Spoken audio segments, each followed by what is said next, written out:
Funding for the Iowa Girls High School State Softball Championships is provided by The path to greatness starts early. The Iowa Farm Bureau believes in Iowa's youth and their pursuit of greatness. That's why we're proud to be the title sponsor of the Iowa Girls High School Athletic Union. Each student's effort is important, and when one rises, we all rise to a better Iowa.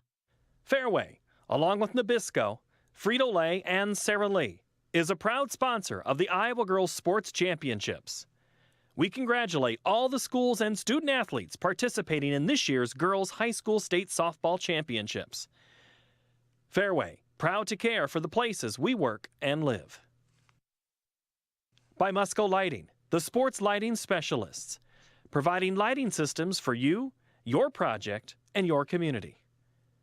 Mid-American Energy and their Energy Advantage programs are dedicated to increasing the awareness of energy efficiency in Iowa's homes and businesses. Information is at midamericanenergy.com. Mid-American Energy, obsessively, relentlessly at your service.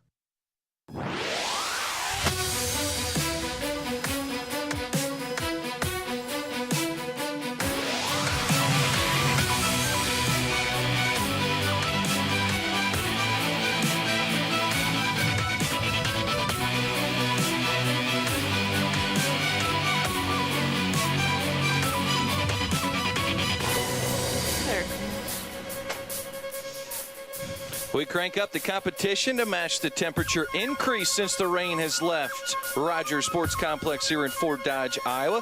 The Iowa Farm Bureau, Iowa Girls High School Athletic Union State Softball Championships. We have two of the hottest teams in 2A. 5-seed Iowa City Regina, the Regals, champions 2 years ago, take on 6-seeded Eddyville-Blakesburg-Fremont.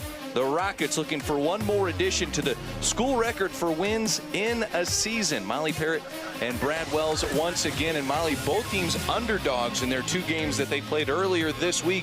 What's their approach now for the title game? Well, as you said, Regina getting the win over top-ranked Durant in semifinal action. EBF Rockets getting the win over second-ranked Interstate 35. So it's exciting to get to that championship game, but you got to be ready to go. They've had a long day of waiting. They're playing later in the day than they thought they would, so have to get ready to go and refocus. All right, here's the look of the Iowa City Regina Regals, their 7th trip to state. We mentioned their title in 2015. As you can see, 7 starters returning on that Regina Regals squad. Only 2 seniors, though. Bright future ahead in Iowa City. And for EBF, this is a team with 7 seniors, the most seniors they've ever had on a squad. They like the long ball. Well, they will return a few kids that played in that state title game back in 2014. We now turn it over to public address announcer John Deal. Good evening, ladies and gentlemen, and welcome to Rogers Sports Complex in Fort Dodge and the 2017 Iowa Girls High School State Softball Tournament. This contest is for the Class 2A Championship, featuring the Rockets from Eddyville-Blakesburg-Fremont and the Regals from Iowa City Regina. Let's meet the non-starters for EBF. Brooke Schaefer, Emily Davis, Lily Heineck, Eleanor Brion, Darian Johnson, Faith Roberts, Cheyenne Barnett, Lexi Taylor. Assistant coaches for EBF, Travis Stout and Jared Jensen. Introducing the starting lineup for the EBF Rockets, leading off in left field, Taryn Schwartz. Batting second, pitcher Randy Richmond. Batting third at shortstop, Hagen Boyer. Batting fourth at catcher, Claire Yeager. Batting fifth in center field, Raina Taylor. Batting sixth at first base, Terry Lane. Batting seventh, designated player Darian Johnson. Batting eighth at second base, Brianna Versteg. Batting ninth in right field, Madison Wade. And playing third base, Peyton Heineck. Head coach for the Rockets from EBF, Tony Fenton. Introducing the non-starters for the Regals from Iowa City Regina, Claire Dunn. Nola Merhammer, Ellie Gahan, Isabel Neibauer, Macy Dillon, Emily Nugent, Annie Gahan, Mary Catherine Graff. Assistant coaches, Carrie Feuerbach, Bridget McCune, Julie Nelson, Morgan Gecken. And now for the starting lineup for the Regals, leading off at shortstop, Emily Bonnet. Batting second in left field, Emma Corkery. Batting third in center field, Jess Hunter. Batting fourth, pitcher, Sarah Lehman. Batting fifth at first base, Katie Bracken. Batting sixth at third base, Taylor O'Connor. Batting seventh at catcher, Maeve Dunn. Batting eighth, designated hitter, Paisley Gardner. Batting ninth at second base, Lauren Marth. And playing right field, Kerrigan O'Connor. Head coach for the Regina Regals, John Protzman. Now introducing the umpires for this Class 2A championship. At first base, Paul Bird. At third base, Chris Groff.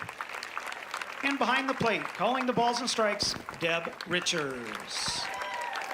Ladies and gentlemen, players and coaches, it's time for Class 2A championship softball. All right, there we have the starting lineups. Let's see how it all lays out defensively as Iowa City Regina gets set to take the field. And here's the look from up above. From left to right in the outfield, Corkery, Hunter, and O'Connor. On the infield, O'Connor at third, Taylor O'Connor that is, Emily Bonnet at short, Marth at second, and Bracken at first. Behind the plate, Dunn, and in that center circle it is Sarah Lehman, 13-6 senior pitcher with a 1.06 ERA. And there is a look at Sarah Lehman, and determined to get back to the state championship, and she commands a lot of attention in that circle. As a graduating senior, she will play volleyball at Co in the fall, so this is likely her last softball game of her career, last game in the circle. I know she wants to go out with a win. A very good performance 2 years ago when they won the state championship. They were certainly displeased about being runner-up a year ago. There is Eddyville-Blakesburg-Fremont's batting lineup. They will start with Swartz, Richmond, and Boyer here in the first inning. So there you see Taryn Swartz, a 2-year starter, left fielder, defensively, and she will try and set the pace here for the Rockets. And 9 different players for the Rockets have hit home runs this season. 32 as a squad on the year. Again, Boyer, 15 coming into the tournament. That's not only a school record, but the most among 2A state qualifying teams. She will come up third in the order here in the first. Swartz, patient. Lehman in the circle. We found out just moments ago Sarah Lehman's father, Chris, celebrating his 50th birthday today. That's a big one. That is a big one. 5-0. We send a happy birthday out to Chris. Taryn Swartz, one of 7 seniors on this EBF Rockets squad. Wants to get this team started off on the right foot from that leadoff spot. The 1-2, Lehman misses outside. Swartz a slapper. The 2-2 count. Trying to find a way to get on, and the count runs full now. Lehman doing a nice job of keeping that ball on the outside corner, making it difficult for the slapper to start to run toward first base, but also make contact with the softball first. Third baseman Taylor O'Connor very close to home as well. That one misses outside. So a walk is how we start this softball game here in Class 2A. The title game. Eddyville-Blakesburg-Fremont with a runner aboard, and Randy Richmond, the pitcher, comes to the plate for the Rockets with a runner aboard. Lays down a bunt, fielded by O'Connor. The throw to Marsh, who's covering, and the throw over to third. Gets by the defender. Corkery, the left fielder, could not handle it, and Schwartz crosses home. And Eddyville-Blakesburg-Fremont is on the board. And I'm not sure if they had a button run on, but when Schwartz rounded second, she was heading all the way to third, not being covered. She gets there, the throw just gets away from the player covering the bag, and she scampers home easily. Here's Hagen Boyer. She's got the home run pop in this lineup. Looks at a strike one. Sometimes you can steal that extra base if the shortstop isn't covering, as the ball got by Emma Corkery, so the left fielder came in to cover third there, but Schwartz just able to beat her to it. Ball got away, able to score. Coach Protzman for EBF talked about yesterday playing a later game, how it was such a long day, and that today was going to be a long day waiting around for their turn. Excuse me, not Coach Tony Fenton. I got my notes confused there. Apologize. It's a long day. Plus, you had some rain delays, too. Originally, this 2A game scheduled to start at 4:55, so almost 3 hours behind schedule. And there is a strikeout for Sarah Lehman. Puts her down looking, and Claire Yeager now to the plate for EBF. Sarah giving up just 3 hits in their first game against North Union. Gave up 5 hits yesterday in semifinal action. That was a great contest, getting that 2-1 win. 2-0 win. No, it is 2-1. I'm confusing myself here, Brad. I think the rain delays are maybe getting to me too. Jeez. It's getting steamy here too. Not quite the 90-degree temperatures we were expecting this afternoon, but it cranked up about 10 degrees since that rain left. It's a good pitch by Lehman. Hits for strike 2. Now, Sarah Lehman has just had 1 walk in the 2 previous tournament games here in Fort Dodge. Walking the leadoff batter Schwartz here, and Schwartz already around the bases and has scored. And there is the second strikeout for Lehman. But Eddyville-Blakesburg-Fremont able to put one across here in the top of the first. I did want to stop the game. One of your girls had a hair tie on. Let's take a look at the other defense that we'll see here. EBF, their turn to take the field, and across the outfield, left to right, Schwartz, Raina Taylor, Madison Wade on the infield. Let's go left to right once again. Heineck, the senior, Boyer, the senior, Versteg, the senior, and Terry Lane, the senior on the infield. Claire Yeager behind the plate, and Randy Richmond, the junior, in the center circle.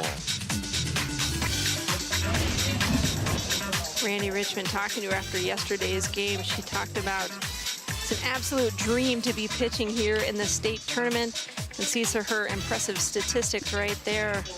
We asked her about her changeup. To us, and watching semifinal action yesterday, that was probably the thing that stood out most about her and was most impressive. She said that was the #1 thing that she worked on in the off season. We anticipate that she'll use that pitch pretty frequently today.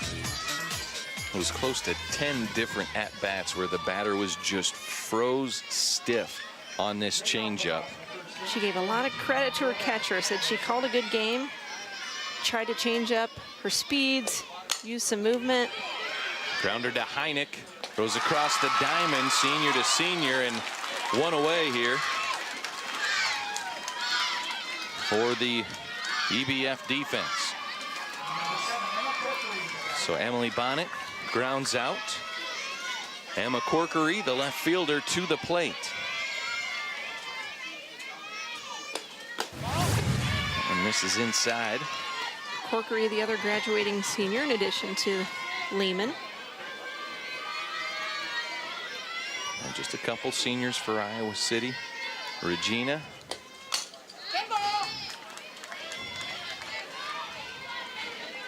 Seven starters back from last year from the runner-up team for Regina. Will only lose Corkery and Lehman. This is a Regals squad that'll be very good a year from now.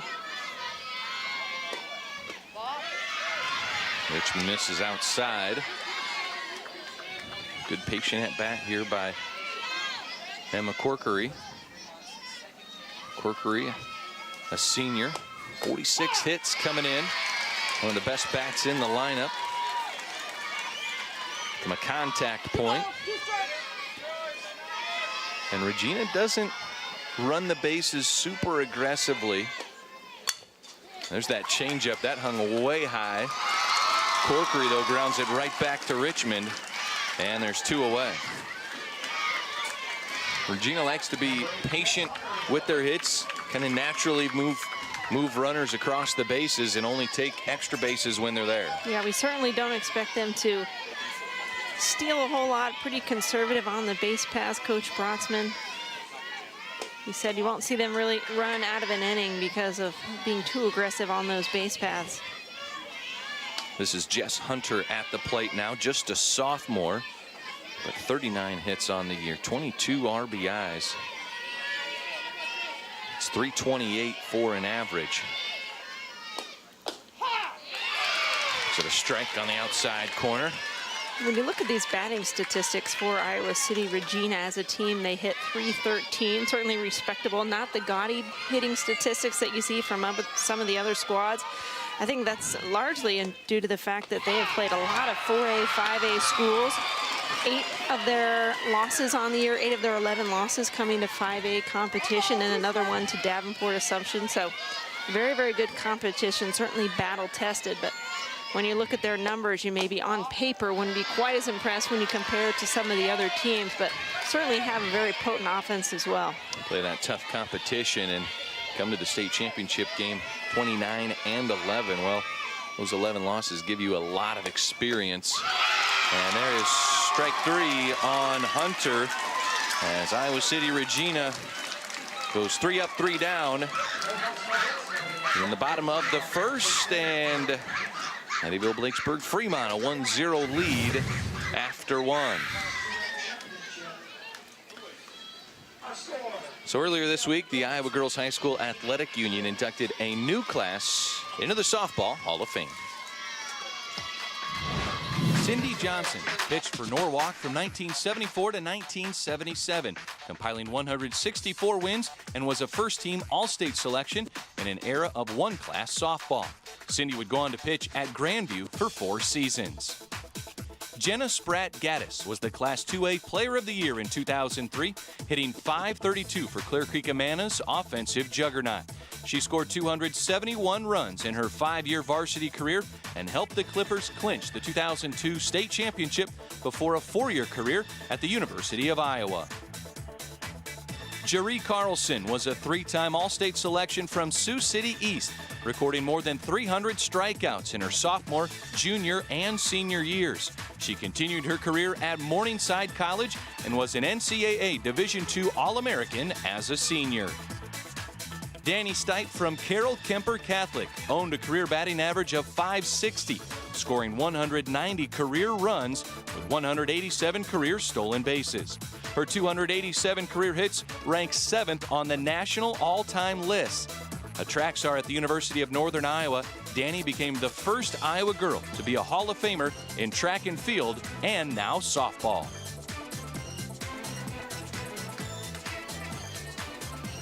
All right, there is a look at the Hall of Famers, and here in this Class 2A game, we go to the top of the 2nd inning. Speaking of those Hall of Famers, fun to see that they come from different eras. Appreciate that they haven't forgotten about some of the folks that played maybe a couple decades ago. Different parts of the state represented as well. Raina Taylor digs in to the batter's box for EBF. Center fielder for the Rockets. Slice one to the right side. That gets by Bracken and Marth on the right side of the infield, and it's a leadoff single for Raina Taylor. Taylor just a sophomore. Lane will step to the plate, a senior. Talk about seniors a lot on this EBF squad. 7 seniors, most of them multi-sport kids, and been together a lot, enjoy the game, enjoy playing with each other, competing with each other. Talking to Hagen Boyer yesterday, she said, we're kind of like sisters. We fight, we get after each other, but we also love each other and pick each other up.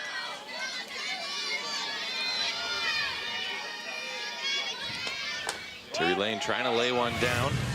Taylor scampers back to first. They've done the sophomore catcher for Regina, keeping a close eye on Taylor.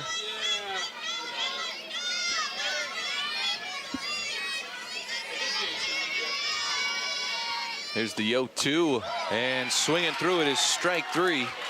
The last 3 outs have now been strikeouts by Sarah Lehman for the Regals defense. Darien Johnson. Sarah Lehman talking yesterday about getting back to the state tournament, getting back to state championship games 3 years in a row, and how much work it has taken for her in the circle, but all others as well, just to consistently get back to this level and kind of always having that target on your back. She's very confident in all of her pitches. Said her team could probably use a little more confidence at the plate. They only had 2 hits in semifinal action. That's Regina I'm still speaking of. They had 10 strikeouts as a team. So we need to be able to get our bats going. Yesterday, saw a couple of pitching duels. Iowa City Regina winning 2-1, EBF winning 2-0. There's Darian Johnson at the plate with a 2-0 count. And count runs to 3-0. With a runner aboard and 1 away here in the 2nd inning. And like Regina just having 2 team hits yesterday in semifinal action, EBF with only 4 against I-35. Of course, those are the top 2 ranked, top 2 seeded teams in this class, so certainly great competition. You don't anticipate or expect 10, 12, 14 hits or anything of that nature, but I think both of them, both squads feeling like they need to hit the ball a little bit better today, or find ways to manufacture runs. Getting the bunt down is Johnson. The play made at first by Lehman. There's 2 away, and Taylor advances to second base for Brianna Versteeg, the second baseman. Versteeg made a fantastic defensive play yesterday in the semifinals from her second base position, moving to her left, a backhanded flip to first base.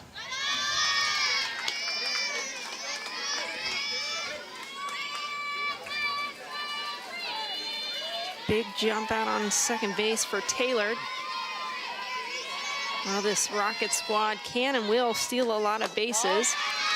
She's certainly capable, but probably not stealing as many bases as maybe Boyer or Wade in the lineup, but she has double-digit stolen bases on the year herself. There's the 2-0 again, just below the strike zone by Lehman. Count goes to 3-0. Yesterday in the semis, Versteeg, base hit to left in her first at bat. Taylor taking a nice big jump out at second. On contact, she'll be moving around in third, assuming that it'll be a hit. She's planning on scoring. 2 down here in the 2nd. That one missed outside. There's 2 aboard. Versteeg draws a walk. That's the 2nd walk of the game allowed by Sarah Lehman. So 2 aboard here with 2 away in the number 9 spot. Madison Wade at the plate. Sarah Lehman averaging less than 1 walk per game, so not typical for her to walk a couple of batters first 2 innings. And Wade very patient at the plate. She walked twice yesterday in EBF's semifinal win over I-35. And that one just missed outside. Top of the order, Terrence Schwartz stands in the on-deck circle. Here's Madison Wade at the plate. Sarah Lehman kind of with a sign of, where do you want me to put it? I can't call it when it's in the box. Good discussion between catcher and umpire, asking where is Sarah missing. Here's the 3-0. That one right on the corner. Waist high. 3-1 the count.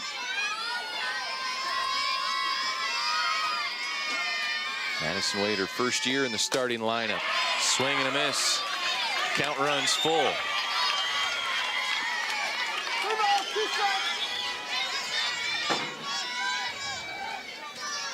Wade can hit it in any part of the field. And that is ball 4, and the bases are now loaded. A base hit to right and 2 walks. And Eddyville-Blakesburg-Fremont with a scoring opportunity here with 2 outs in the second inning. Let's listen in. Iowa City head coach John Protzman. Looking to hear fast. Slow down a little bit. Between pitches, one more time. Think about it. Okay. You're not missing very far, right? No. And Jack probably aren't missing all the time, right? Yeah, I don't get it either. Okay, it's okay. Well, let's keep throwing. What feels best to you? Okay, all right. We'll keep working with that. Okay, all right.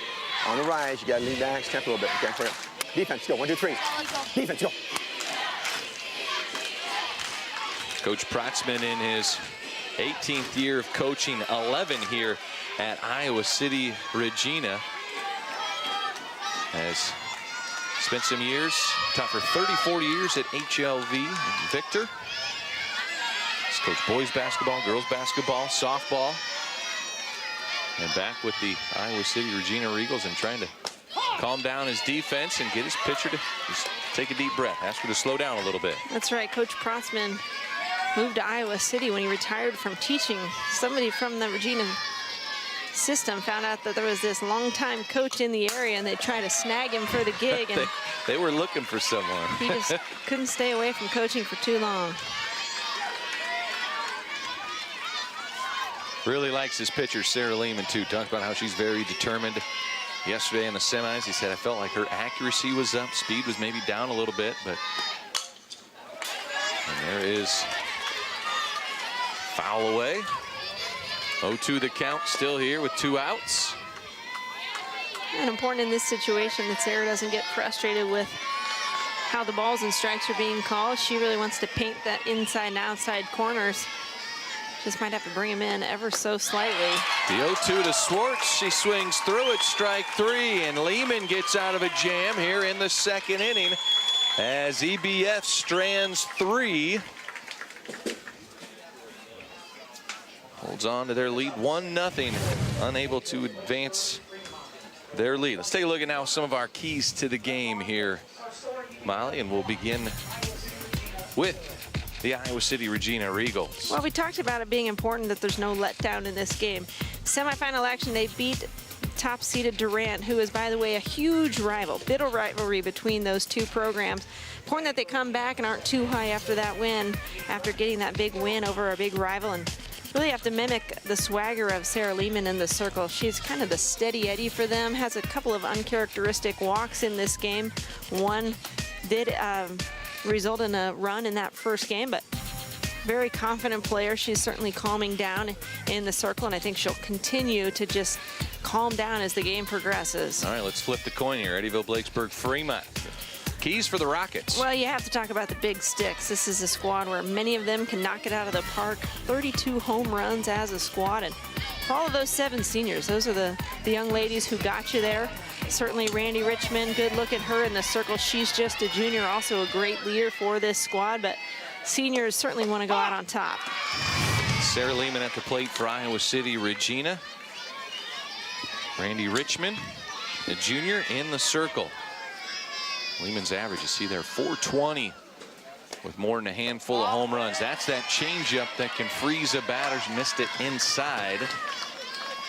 But Randy in that circle, a 3-year starter, not a big strikeout pitcher.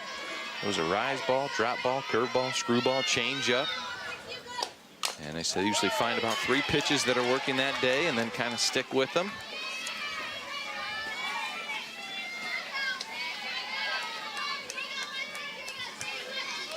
Randy was an 8th grader last time the Rockets played in the state tournament, playing in right field.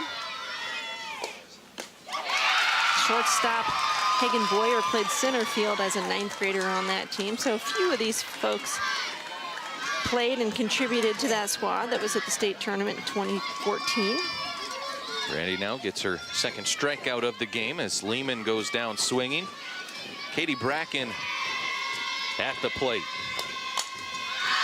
High fly ball right side of the infield. And Versteeg overran it. And aboard safely, Katie Bracken. Katie Bracken, a little, I mean, I would say she's doubly fortunate on that. Not only an error or a miscue in the infield, but she kind of tripped getting out of the batter's box, almost fell down when she was scampering down that first baseline.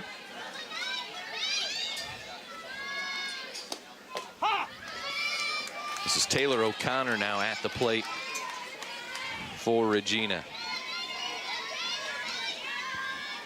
Taylor O'Connor, a junior, 28 hits on the year, 11 RBIs, 8 sacrifices. Looks to move the runner here. Richmond makes the throw to first. It's not in time. A collision at first base. Moving to third is Bracken. And we'll see if O'Connor gets awarded a base for interference. And they're going to say she stays right there at first base. Here's a look at it. O'Connor trying to get in there. The first baseman comes off, and then there's a collision before first base even. Ouch. Yikes. Versteeg gets the best of her there. Certainly no harm intended, kind of part of things. I had obstruction between plate and first. She's at first base. Okay. There's a good explanation right there. Obstruction between plate and first, so she only gets first. She was not advancing to second on the obstruction. The throw was out in the effort, for God's sake. The collision was there. The collision was at the bag. Sir, I want to talk to him. I want to talk to you. I want to talk to my group. Can I? Yeah. I want a conference anyway. Sure. So EBF head coach Tony Fenton wants a conference anyway. So Relax.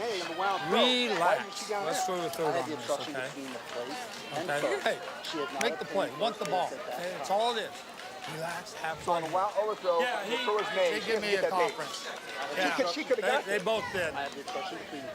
Hey, just relax. Keep getting the ground balls, little pop flies. So we're gonna leave it that way. Okay. Coach, let's go, coach. Everybody wants to talk. Coach Proxman tried. No harm in that. Here's another look, different angle. So I don't know if her toe got to first there or not. That's a close one though. O'Connor stays at first. Bracken stands on third for Iowa City Regina. 1 away here in the bottom of the second. Maeve Dunn, the catcher, at the plate. Hits it up the middle. Tough play for Boyer. Makes the throw to first. Got her just in time. But safe at third is O'Connor. 1 run does score for Iowa City Regina. Even though this Regal squad, not really known for their ability to steal bases or their aggressive base running. A little bit of aggression there by O'Connor. Good to see she's all right, too, after that collision. Here's Gardner taking a big hack at that first pitch. Pretty determined after getting clocked over there. Like you said, happy to see that she's okay. Taylor O'Connor, tough. Younger sister Kerrigan O'Connor, a sophomore. She's got to lead the way, right? Big sis. Got to show how it's done. Another swing and a miss by Gardner. He's the designated player. Batting for Kerrigan O'Connor, the right fielder. Ground ball right side.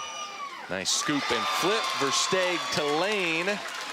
And that's all the damage Iowa City Regina can make here in the second inning. They do get one run across and tie it at 1 apiece. We go to the third. Matt, you're there, perfect position, backing up. Don't hold the ball. If you don't know what to do, sprint in here, get it. Okay, that girl was rounding third, so you got to get it in. Okay, so if you don't know what It's to always do, so interesting. You never know what you might hear with these coaches mic'd up. Always strategy going on. Let's take a look at Iowa City Regina's senior pitcher, Sarah Lehman. Again, a 1.06 earned run average, over 200 strikeouts on the season. We said a few uncharacteristic walks early in the game, but I think with her track record and her success, her maturity level, I think she'll just continue to calm down and move into cruise control as this game progresses. You mentioned she's going to play volleyball at Co. It almost seemed like, I don't know, it was just the emotions of knowing you're going to play in another state championship game, but it was kind of hard for her to say, this might be my last softball game. You never know. Those coaches over at Co may Some multi-sport learn that athletes, she's on campus, or probably already know she's coming to campus. May try to reel her in. Yeah, they know. Softball and volleyball, certainly not an easy double, but doable. Different times of the year. Seasons don't overlap. Randy Richmond at the plate here for EBF. Pitcher trying to help her own cause is Iowa City Regina. It's tied us up at 1 apiece here in the second inning.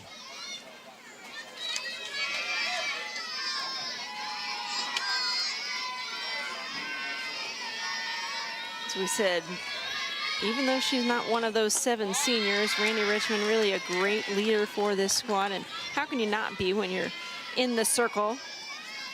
You have the ball in your hands every pitch, but not a strikeout pitcher. Love to see how versatile she is as a pitcher. She's also one of the best hitters. Her first time up, we saw her with the sacrifice bunt. And Coach said she's definitely a leader with those 7 seniors. Makes a real tight-knit group. Everybody out there on the field for EBF. Sarah Lehman trying to go to work. Sit down her opposing pitcher. As Richmond leads off here in the top of the 3rd inning. And in addition to those 7 seniors, EBF with 3 8th graders on the roster traveling, 4 8th graders traveling. And some of the seniors talked to us yesterday about how they, in the winter, in those winter workouts, they bring those 8th graders in, integrate them into those workouts because they know that they will be contributors in the summer, even though they're still in junior high.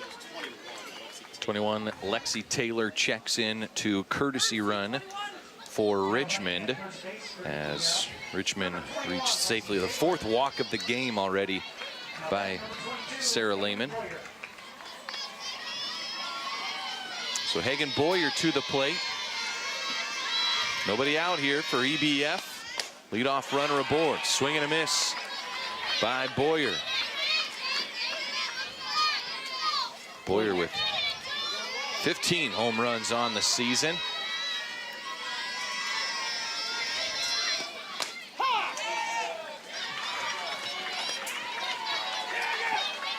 Boyer, who will play at McKendree down in kind of in the St. Louis area next year, or in the fall, I should say.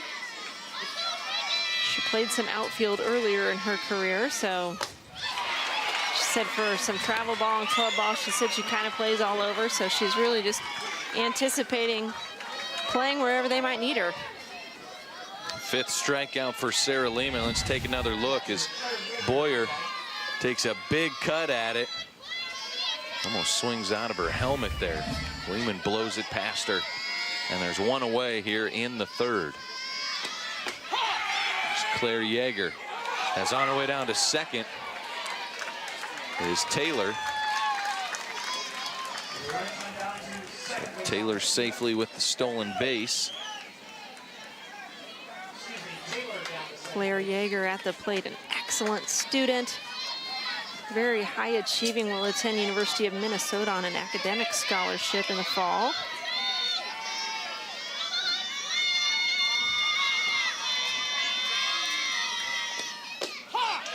And looks at strike 2. Yeager struck out in her first at bat.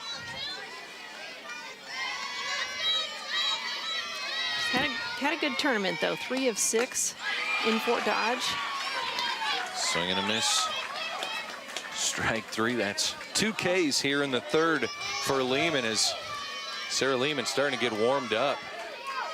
Well, as we said, maybe a little bit of jitters in that first inning, but Lehman really seems like getting more and more comfortable as this game progresses. One of the things Coach Prossman talked about, he said it's important that Sarah doesn't try to overthrow. She's such a determined young lady. Sometimes she tries too hard. Pretty easygoing though, this squad. They don't show a whole lot of nervousness, is what he said. I think their rigorous schedule, like we said, playing a lot of 5A, 4A schools, I think that's probably really helped them in the postseason. It's fouled straight back. Sarah Lehman pitched that 2015 state title. Runners up a year ago to Van Meter. Trying to deliver once again for Iowa City Regina.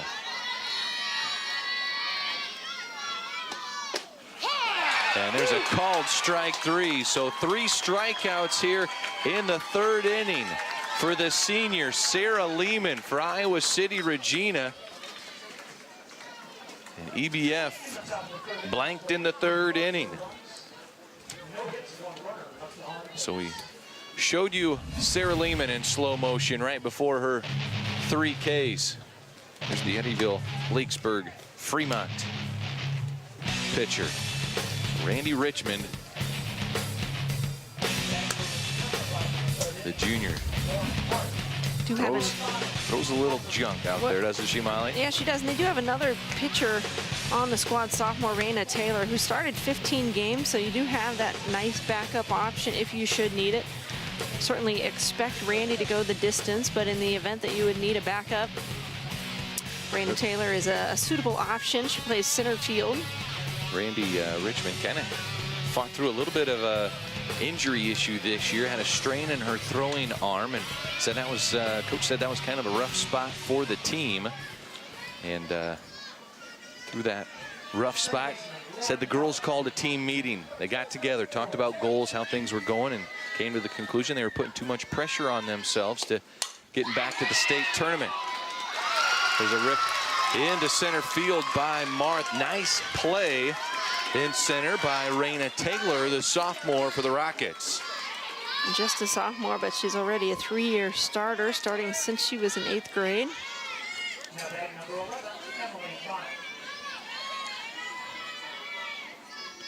Top of the order, Emily Bonnet to the plate.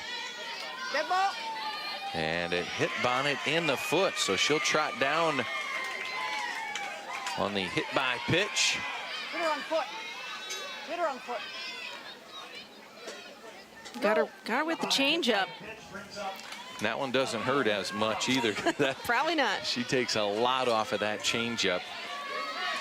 So Emma Corkery to the plate. 1 on, 1 out here in the third. Big swing, sliced foul.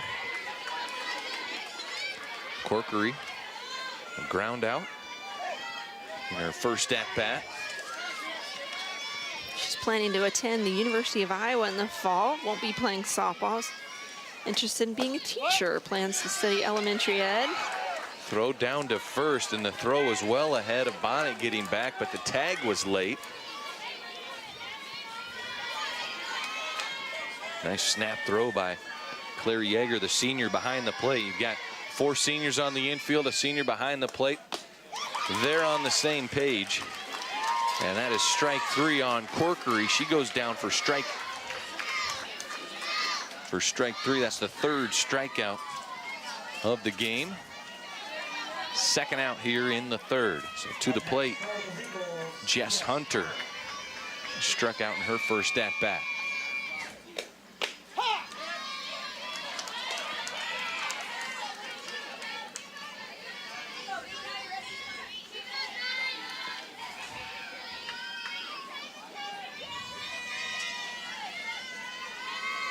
Hunter, one of those players that was on that 2015 title team. Hard hit ball.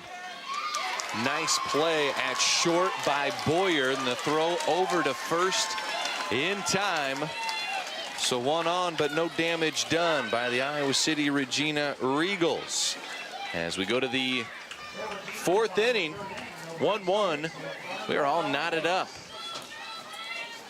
Good look at head coach Tony Fenton in the huddle there for EBF and the Rockets, and asking the young ladies on the team about Coach Fenton.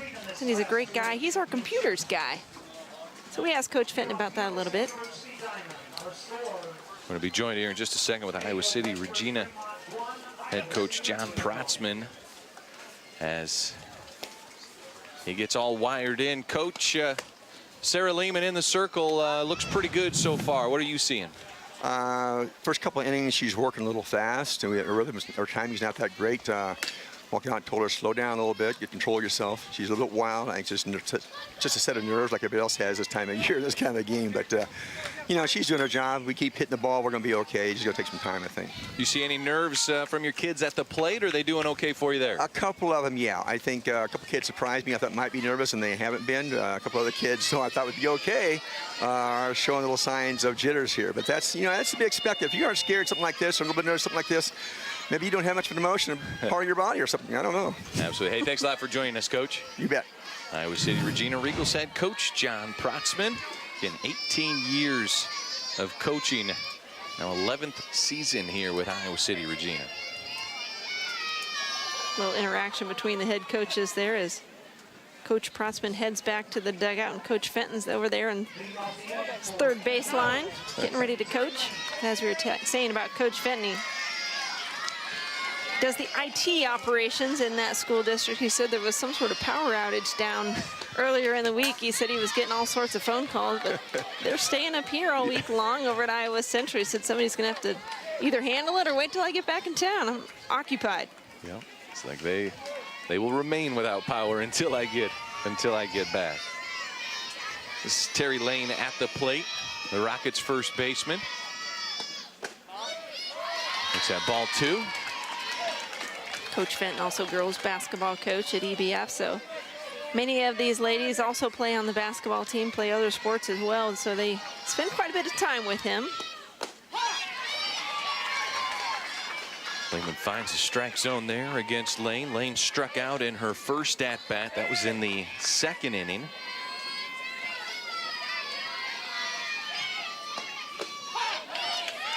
And strike two. Second inning. Eddyville-Blakesburg left 3 runners on base. They did come up with 2 walks. This is the 2-2. Swing and a miss, strike 3. And Sarah Lehman really getting dialed in now as strikeout number 8 for Sarah Lehman. Here's another look at it. Coach Protzman had mentioned in that early huddle, that first inning, he went out and talked to her. She was a little frustrated about some ball strike calls, and he just said, slow down. You're fine, just relax a little bit. He said that same thing to us in his interview, and he knows his pitcher well. He's been coaching for a long time. He's been coaching her for several years. She's certainly calmed down. I think his advice has probably helped her cause a little bit. Probably a little of those jitters, like you mentioned. Big game on a big stage, her last high school competition of any type, and can't blame her if she's a little nervous. She's up, no balls, 2 strikes on Darien Johnson, the designated player. Lehman, the senior, in the circle. Foul back and out of play.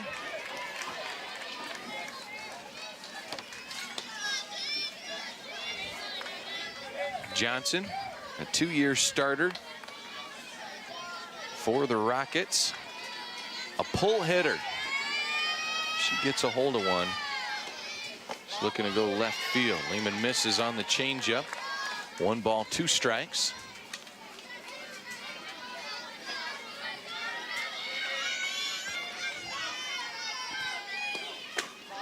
That one misses outside. Now 2-2. See if Lehman can now settle down and slow down a little bit. 4 strikeouts, 4 walks.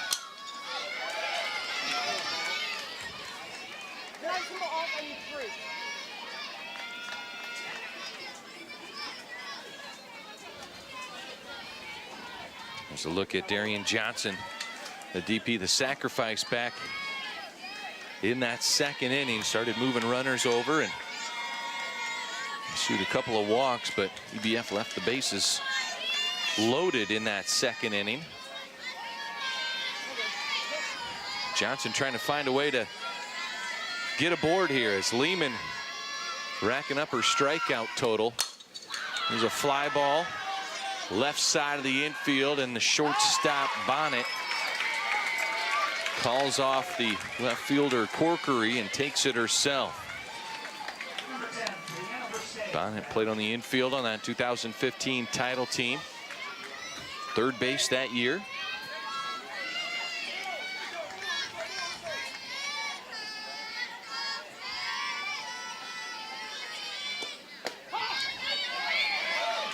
First pitch strike on Versteeg. 2 away here in the 4th. Academic All-State for Brianna. Plays several different sports.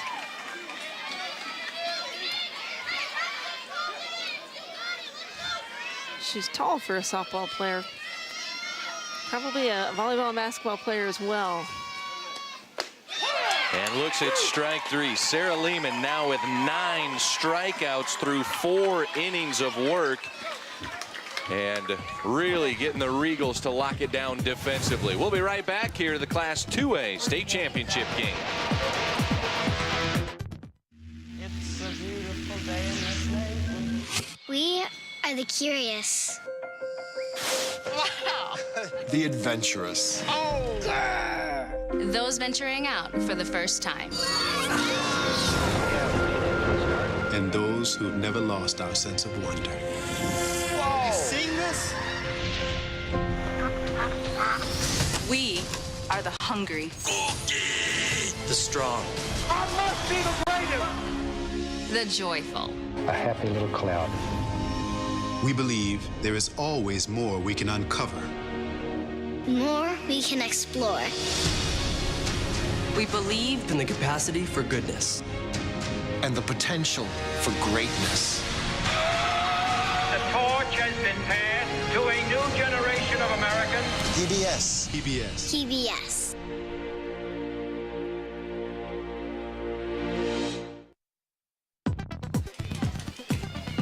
A 1-1 tie. So we move to the bottom of the 4th inning. Iowa City Regina goes 4-5-6. Sarah Lehman bats lead off for the 2nd time here tonight. First pitch swinging, hard ground ball. Nice play by Boyer, and just gets her at first. We're out number 1. Regina still looking for their first hit in the contest. Had just 2 hits yesterday as a team in the semifinals. Struck out 10 times as a squad. They talked yesterday a little bit about needing to get the bats going. Kate Bracken swings on the first pitch. And in to take it is Terry Lane, the senior first baseman. And there's 2 away. Yeah, they scored their run in the 2nd inning, Molly. 2 errors in that inning. Allowed Bracken to run around the bases and touch home. And as we said, Randy Richmond, not a big strikeout pitcher, but her defense plays well behind her. Do have a couple of errors, but for the most part, she's okay with batters making contact. She feels like the team will make those big plays behind her. There's Taylor O'Connor at the plate. Slaps it right side, slow roller for the first baseman, and beats O'Connor to the bag. So a very quick 1, 2, 3 bottom of the 4th inning. Iowa City Regina goes down in order. So we flip the ledger, go to the 5th. Gonna have a chance to talk to the computer guy, Tony Fenton. Tony Fenton was a business teacher, was his first position back in 1988. And he said when computers came along, they just needed someone to take care of the computer. So he kind of stepped in and kind of became that IT man for Eddyville-Blakesburg-Fremont in a 1-1 tie now. The Rockets and the Regals. And Coach Fenton, let's start just with your pitcher in the circle. A pretty quick inning right there, Randy Richmond. What are you seeing from her here? Well, she's hitting her spots, you know, and her changeup's working pretty good. So I like what I'm seeing there. She's catcher's calling a pretty good game, keeping them off balance. Able to get your run in the top of the 1st inning. Offensively, what do you want to see here moving forward out of your team? Well, we have to be aggressive at the plate, I think. You know, she's starting to throw a first pitch strike, and we're letting that go by. So I think we want to be a little more aggressive, lay off the rise ball, and we just got to get that hit when we have people in scoring position. All right, thank you very much, Coach. Appreciate it. Thank you. Eddyville-Blakesburg head coach Tony Fenton. We appreciate the coaches joining us here during our broadcast of the championship games all day and here in the 2A title game. 1-1 deadlock so far here as we are into the 5th inning. Top of 5, and it's 9-1-2 for Eddyville-Blakesburg. This is Madison Wade to lead it off. And he makes a good point about Lehman starting to get on top of batters. Feels like his Rockets are probably seeing too many good strikes go by, particularly on first pitches. I don't think that the strike zone has really widened. I think she's just really honing in, starting to hit her spots a little bit more, maybe just a little more crisp these last few innings. Count goes, no balls, 2 strikes on Wade, the batter. Wade walked in her first at bat. That was in the 2nd inning. One of 3 Rockets left on base. 1 ball, 2 strikes.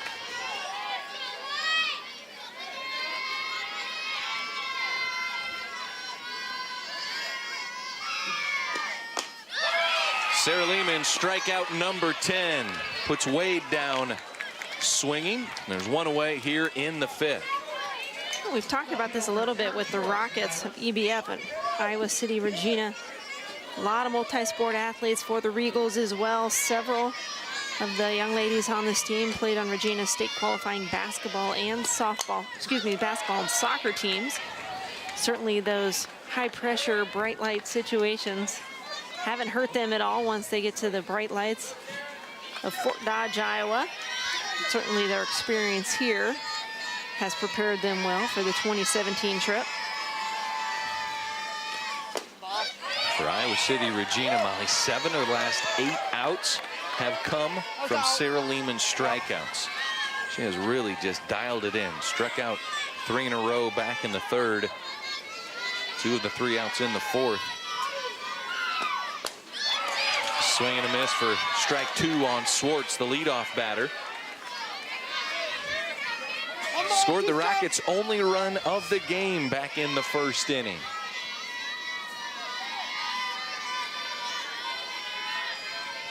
Here's the 1-2 grounder. Lehman has to field her position, can't get to it. Marth over to first, and it gets by Bracken, but Swartz stays right there.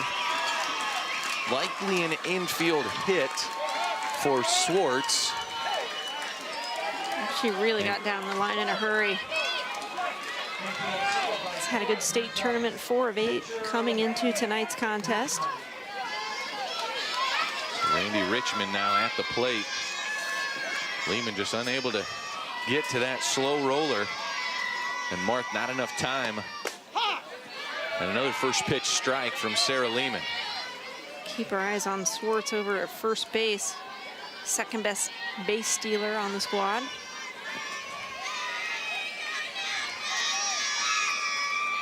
Lehman in the circle, Richmond at the plate. Called strike. No balls, 2 strikes with 1 away. Swartz taking that big jump over at first, getting right back. Keeping the catcher honest. Richmond fouls it straight back and stays alive. Lehman a 1.06 ERA, over 220 strikeouts coming in to the state tournament. First inning, we saw Richmond lay down a bunt. Schwartz went first to third on that bunt, and on the overthrow, she scored. Swinging away here on the 0-2 pitch. Don't know if they'd try anything like that with the 0-2 count, but never know, might catch the defense on their heels.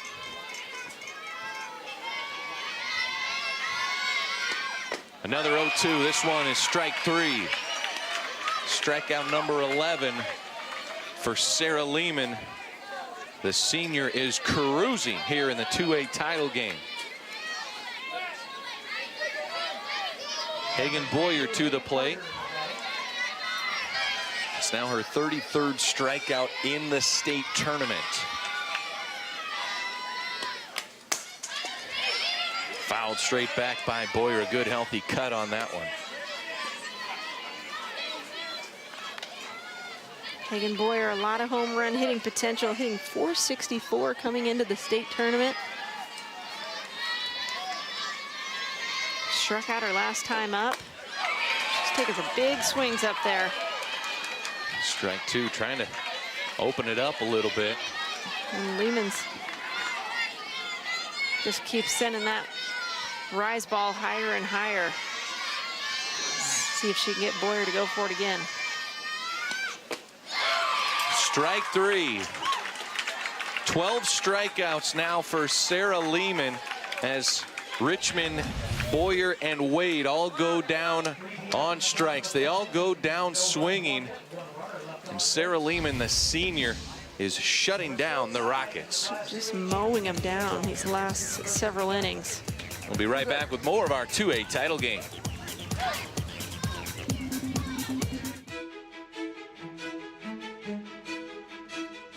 Hello, I'm Molly Phillips, Executive Director and General Manager. We at IPTV are committed to our mission to educate, inform, enrich, and inspire Iowans. We transform just $1.35 of your federal tax dollars each year into educational programs for kids, trustworthy public affairs shows, local arts and sports programming, and so much more. We believe public television is an essential investment in Iowa's families, communities, and future. If you value the programming you find here, I invite you to visit our website, iptv.org, to join our I Love IPTV campaign. Share what public television means to you on social media with the hashtags #ILoveIPTV or #ILovePBS. We appreciate your support and thank you for watching Iowa Public Television. We are back. Fans are enjoying this 2A title game, a 1-1 tie. As we go to the bottom of the 5th, Iowa City Regina to the plate with 7, 8, 9 of their batting order. Maeve Dunn to the plate. Fans really hung in there today. We had some rain delays this morning, had some rain delays in the middle of that 1A game. This is a game that should have been done a couple of hours ago, probably, originally slated for about a 5 o'clock first pitch. Yeah, 3A game coming up yet after this one too, so invite everybody to stay tuned in for Davenport Assumption taking on Albie. Here's a ground ball, shortstop Boyer. The throw to first is in time. Hagen Boyer, the senior, going to play softball at McKendree University. Plays a really good shortstop right there. Yeah, she does. She's got a nice arm on her. Be fun to follow her, see if she sticks in the infield, maybe outfield. As we said earlier, she plays a little bit of everything on a club team. It's a base hit for Paisley Gardner. Iowa City Regina with a runner aboard here in the 5th inning, just one away. Lauren Marth at the plate. See if coach makes a change here. Okay. Flex for DP. So Kerrigan O'Connor, the flex player, has been playing right field defensively. Checks in to run the bases for Paisley Gardner, who's the DP. So Iowa City Regina using their flex rule here. Get some speed out on the bases. So that's the first hit of the game for Regina, if I'm not mistaken. Just 2 hits yesterday in the semifinals. Despite those 2 hits, still able to get that 2-1 win over top-seeded Durant, their bitter rival. Just haven't really been able to get the sticks going yet. See if they can manufacture something here. There's a ground ball, left side of the infield. Boyer bobbles it, has to go to first, gets the out. So Marth out on the throw. She does move the runner into scoring position for the top of the order. Emily Bonnet, the shortstop, now up for the Regals. Good focus there by Boyer to hang right in there after she miscues or misplays the ball initially. Really relies on that strong arm of hers. So 2 away now here in the 5th. Fouled away by Bonnet. Bonnet also one of those players on that 2015 title team. Bonnet, a junior, would have been a freshman that year. This year, 44 hits. Even though Coach Protzman told us they're not the most aggressive team on the base paths as far as stealing bases. In this type of scenario, only having 1 hit, if they would get a hit here to get through the infield, I think I'd be surprised with 2 outs if they're not sending her home. That one slap foul. That's some pretty good speed out at second base and that flex player. O'Connor covers a lot of ground in the outfield for the Regals. And with 2 outs, she'll be moving on anything not hit right in front of her. Might go to the shortstop here. The 1-2 to Bonnet, gets away from the catcher and easily into third without a throw goes O'Connor. So Kerrigan O'Connor on third base. Potential go-ahead run. There's the initial jump and great read. No hesitation. She sees that ball scoot away from the catcher and she's on her way to third. There's the 2-2 called strike 3 on Bonnet, and that ends the inning and the Regals' threat. Eddyville-Blakesburg-Fremont gets out of it. This has been a pitcher's duel. We are tied at 1. And we now show you our game summary, and it certainly does include our 2 pitchers here today. Randy Richmond for EBF, dealing 4 strikeouts for her, but Sarah Lehman for Iowa City Regina. She is into double figures with her strikeouts.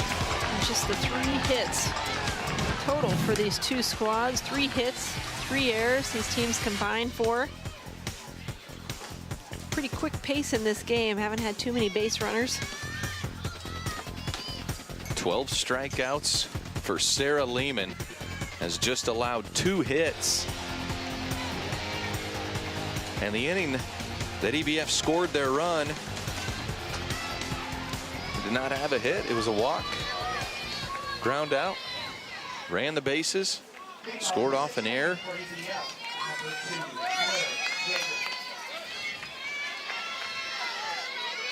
So leading things off here for EBF. Claire Yeager at the plate, looks at strike 1.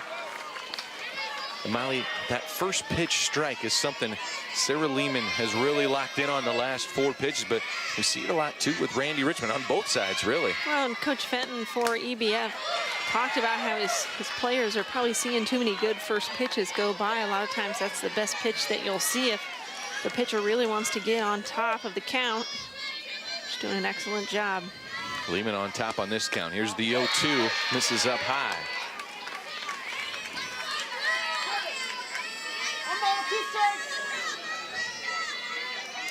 Yeager strikeouts both times she's been to the plate here tonight to face Lehman.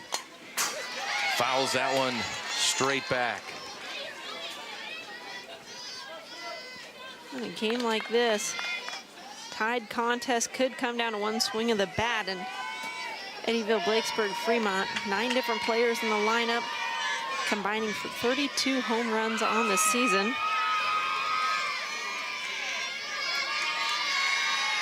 Lehman delivers another strikeout, number 13 for Sarah Lehman, the senior. Great job. And a lot of it, give credit to that first pitch strike. 10 of the last 11 batters Sarah has delivered a first pitch strike. Raina Taylor to the plate. Center fielder.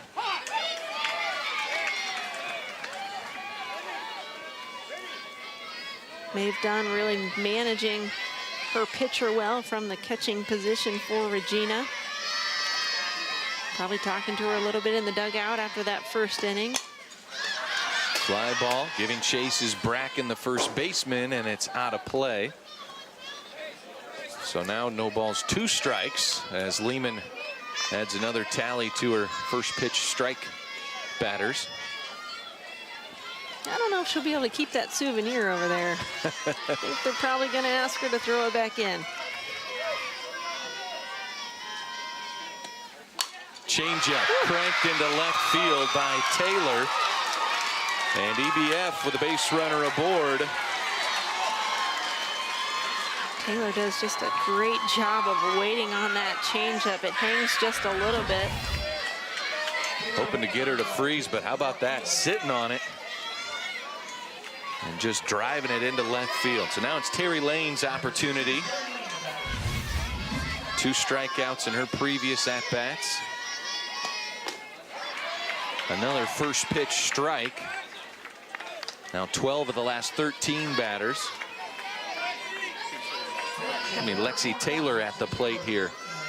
I haven't really seen Lehman go to that changeup that she just offered. Giving up that base hit. Hasn't really needed it.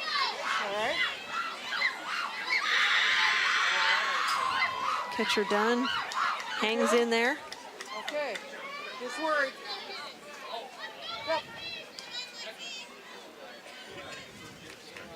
Talking to his catcher. You see it? Relax. See the ball. She's like, I'm fine. Don't worry about it. We got a game to play, coach.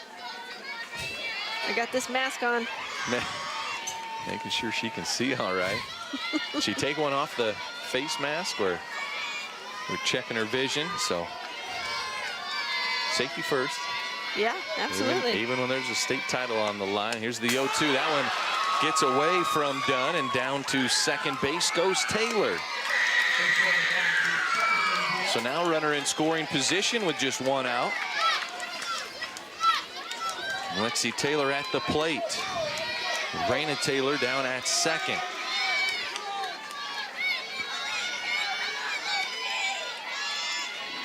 Haven't had much for scoring opportunities since that first inning. Lehman just takes matters into her own hands there. That is number 14 for Sarah Lehman. If you're keeping track of strikeouts, Darian Johnson ready to dig in here for the Rockets. 2 outs, runner in scoring position as you see Taylor at second. First pitch strike once again.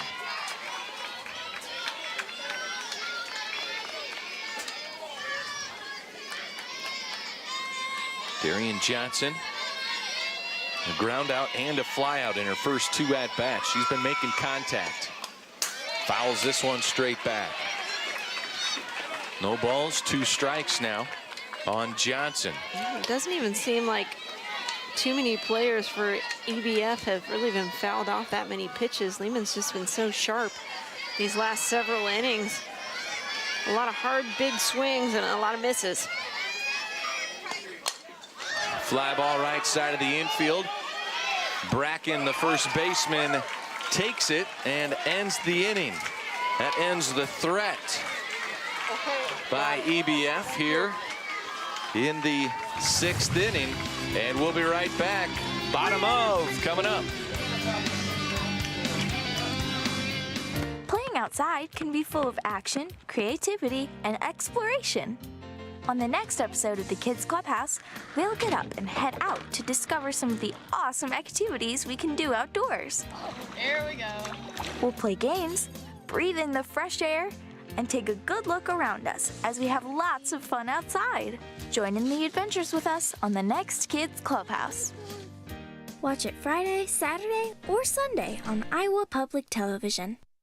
This month in Passport, your on-demand library of the best of PBS.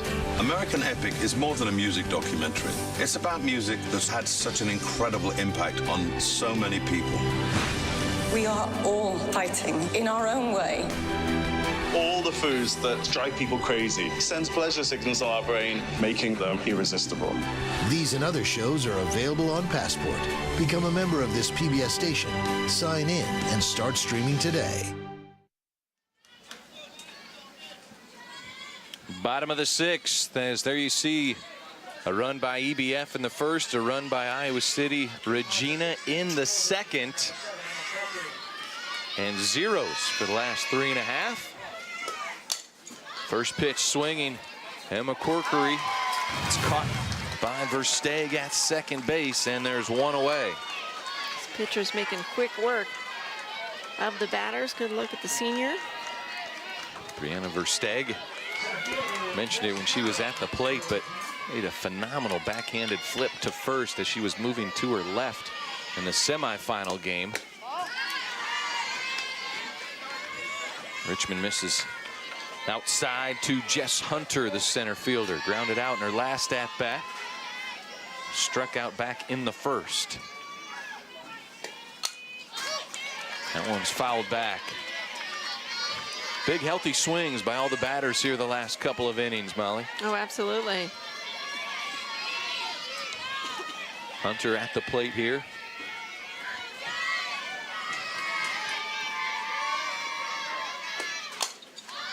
Fly ball right side. Lane gives chase and finds the room to haul it in. 2 away. And to the plate comes Sarah Lehman. Does a nice job. She knows she has plenty of room. Not an easy angle. A couple of photographers getting out of her way. Appreciate that. Get a little nervous every once in a while in those photo corners. Get a foul ball coming your way or a player sprinting in your direction. Terry Lane, though, making the play for out number 2. Well, Sarah Lehman, she has done it in the circle. Can she do it at the plate here for Iowa City Regina? That misses outside. 1-1 the count. Has the highest batting average for the Regals on the season.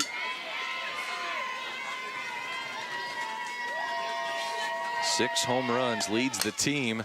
There's a ground ball left side. Tough play for Boyer, just in time. And Iowa City Regina goes down 1-2-3. And how about the glove by Hagen Boyer, the senior shortstop for EBF. Let's listen in to Coach. Looking for that, okay? Here we go. In the box, we're fine. Let's do this. Hits. 1, 2, 3. Where are we at? No. Breathe. Let's go, Lily. So 8-9-1 in the batting order. Sound like they may substitute, bring in a pinch hitter here to lead things off.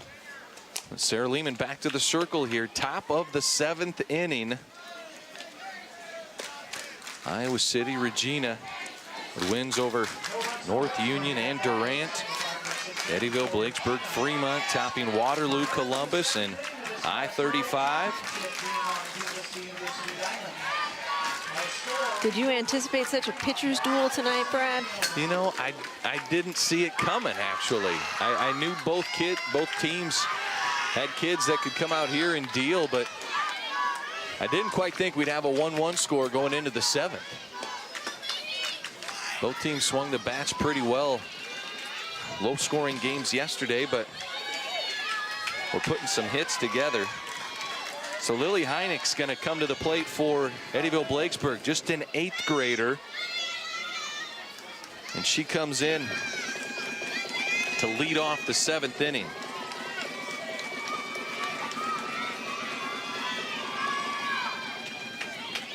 Hasn't had too many attempts at bats, but when she gets a chance, hitting .375 on the season.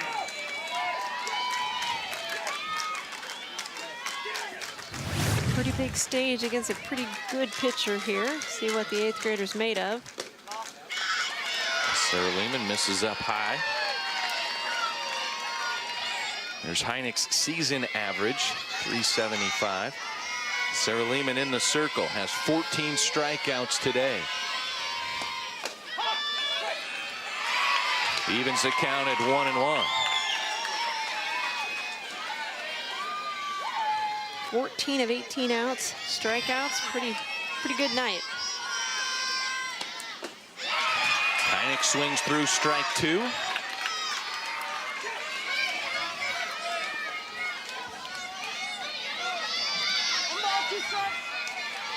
So the 8th grader at the plate. Lehman, the senior, in the circle. That one misses just high. Good discipline to lay off there with 2 strikes. Certainly want to protect. Don't want to chase, though. Lehman's gotten plenty of players to chase. There's the 2-2, swing and a miss. Another strikeout for Sarah Lehman, number 15, and there's one away. Take another look as Lehman just goes right after the Rockets batters. Can't quite catch up to that. A little high in the zone.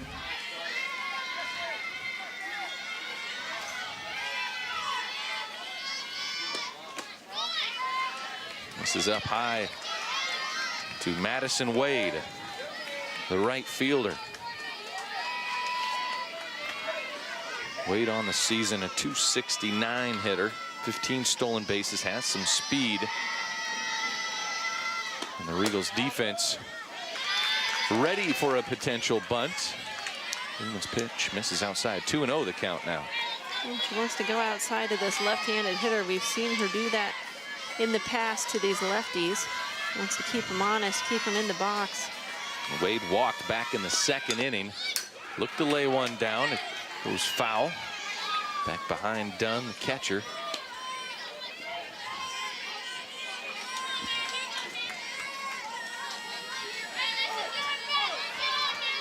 So Wade trying to get aboard for a little offense for EBF. And looks at strike 2. So now the count even. After Wade was up 2 balls, no strikes. Lehman now pounding the strike zone. See if she comes with another here on 2-2. Swing and a miss. Strike 3.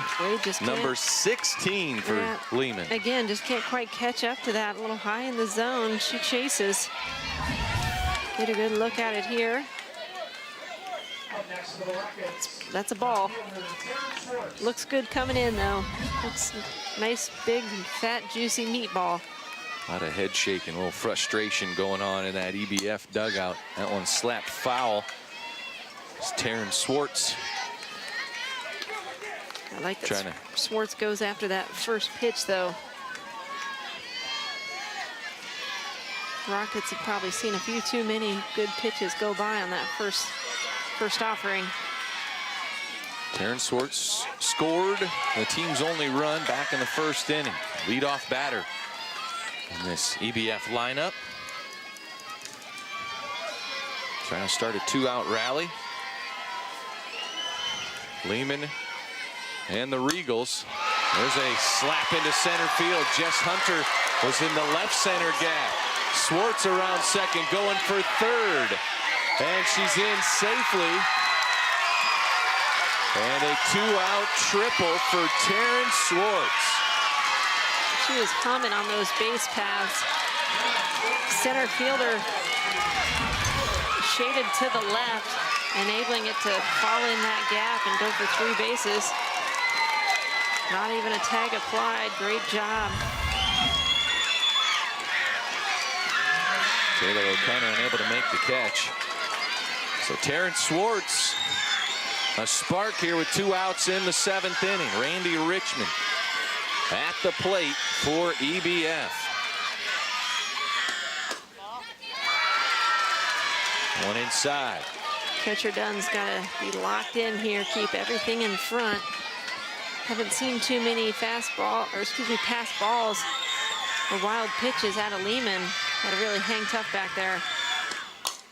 High fly ball. It should stay in the infield. Bonnet camps underneath it, makes the catch, and that is out number 3. So a 2-out triple by Terrence Swartz, but Iowa City Regina shuts it down. Let's check in with Coach here. 1, 2, 3. 1 run. That's it.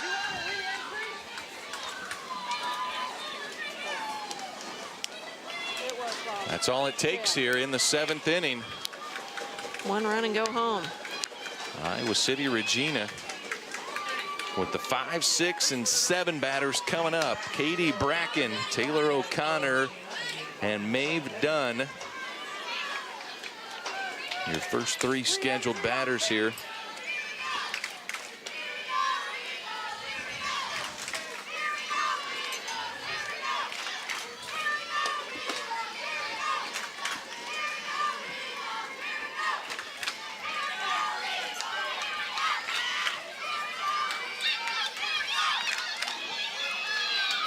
So up to the plate comes Katie Bracken.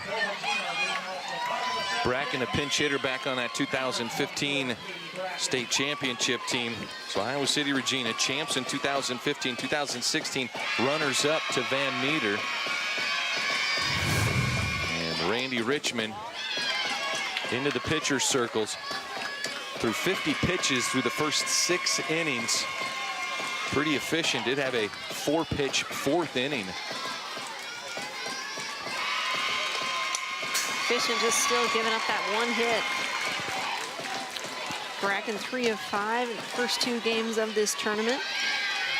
And Bracken, she scored the Regals' only run of the game back in the 2nd inning. Reached on an error, scored on an error. Takes the changeup. Nice play defensively by Richmond, and the throw to first is in time. 1 away. He hangs right in there. Fields her position, comes off the mound to her right just a little bit. Stays calm and makes the play. So Taylor O'Connor now due up. Shot back into the backstop. O'Connor reached on an error. Grounded out back in the 4th inning in her last at-bat.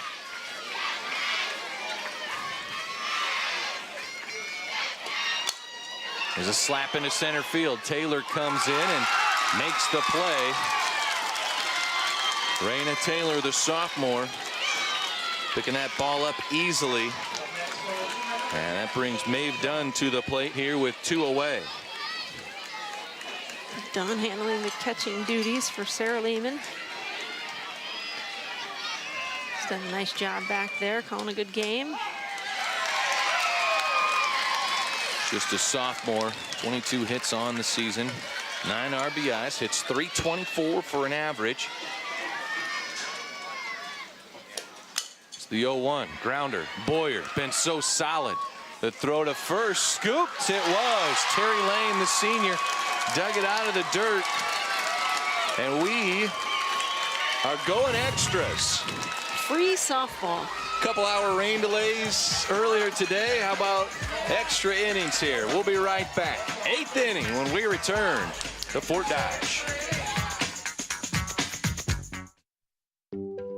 IPTV Passport offers more than 1,000 hours of on-demand streaming content, anywhere, anytime. Shows like Downton Abbey, Mercy Street, American Experience, Nova, Nature, Secrets of the Dead, and many others. IPTV Passport is a Friends of IPTV member benefit for donors contributing at least $60 annually or $5 per month as a sustaining member to receive access to an exciting and extended library of PBS programming. PBS and IPTV content is still available for free on pbs.org, iptv.org, and PBS apps. IPTV Passport simply provides our members prolonged access to PBS content.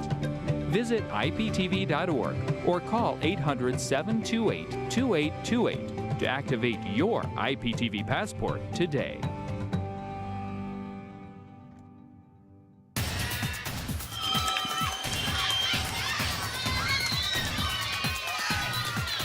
Let's add another bracket here. Our 7 innings are full.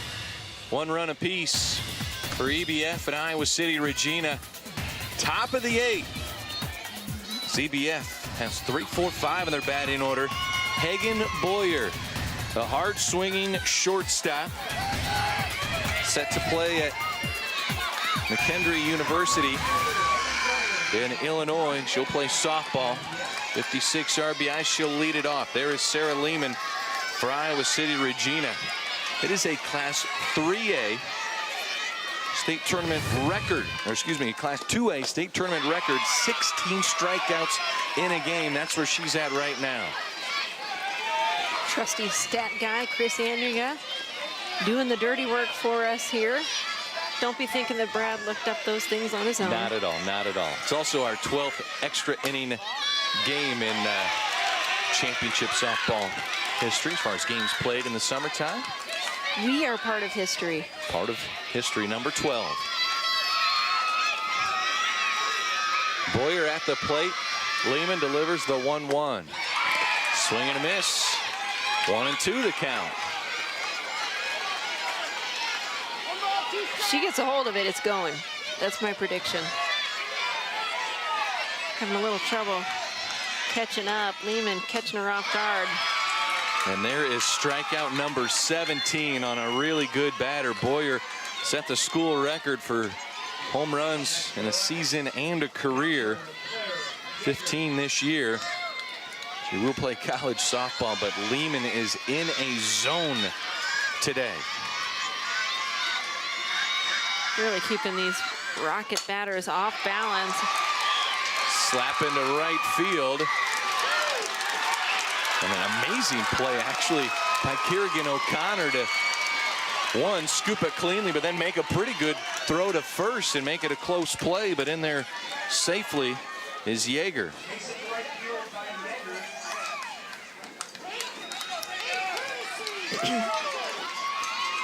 So courtesy in for the catcher, as that is Emily Davis, the 8th grader. Some youngsters.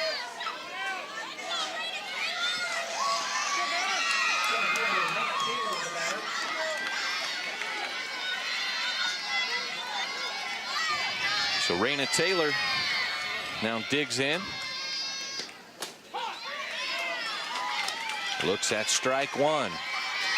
It's really something that Sarah has helped her out since, what, the 3rd inning on, is those first pitch strikes. Well, it's been impressive. A little rattled early on, but she has really zeroed in on that target. Very impressive, putting on quite a show. And this is against a very potent offense. Taylor rips that one foul down that left field line.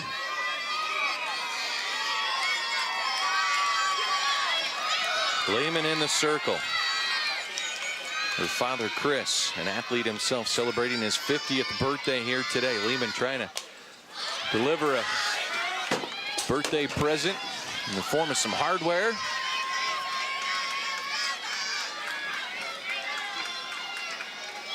Up, no balls, 2 strikes on Taylor. Runner on first, it's Emily Davis after Claire Yeager's base hit out to right field.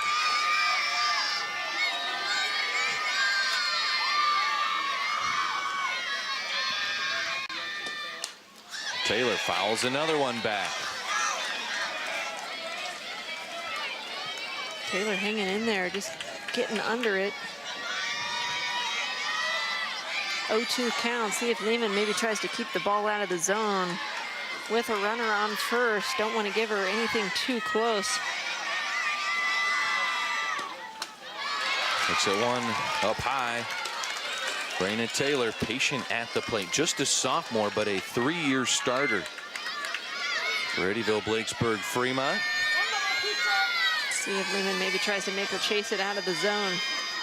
Still with the count in her favor.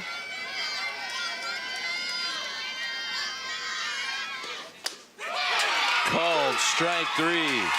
Strikeout number 18 for Sarah Lehman. And let's take another look at this senior. I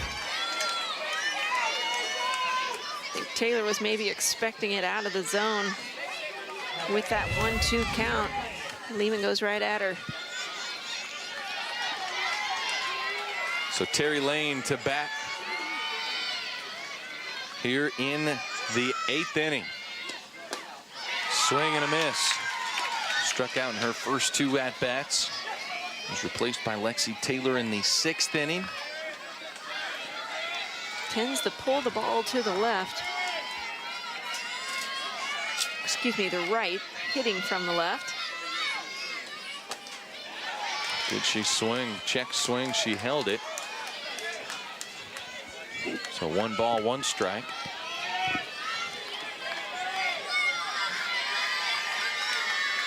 Lane at the plate. Lehman in the circle. And low and away. And Dunn, the catcher, keeping an eye on Emily Davis, the 8th grader standing at first base.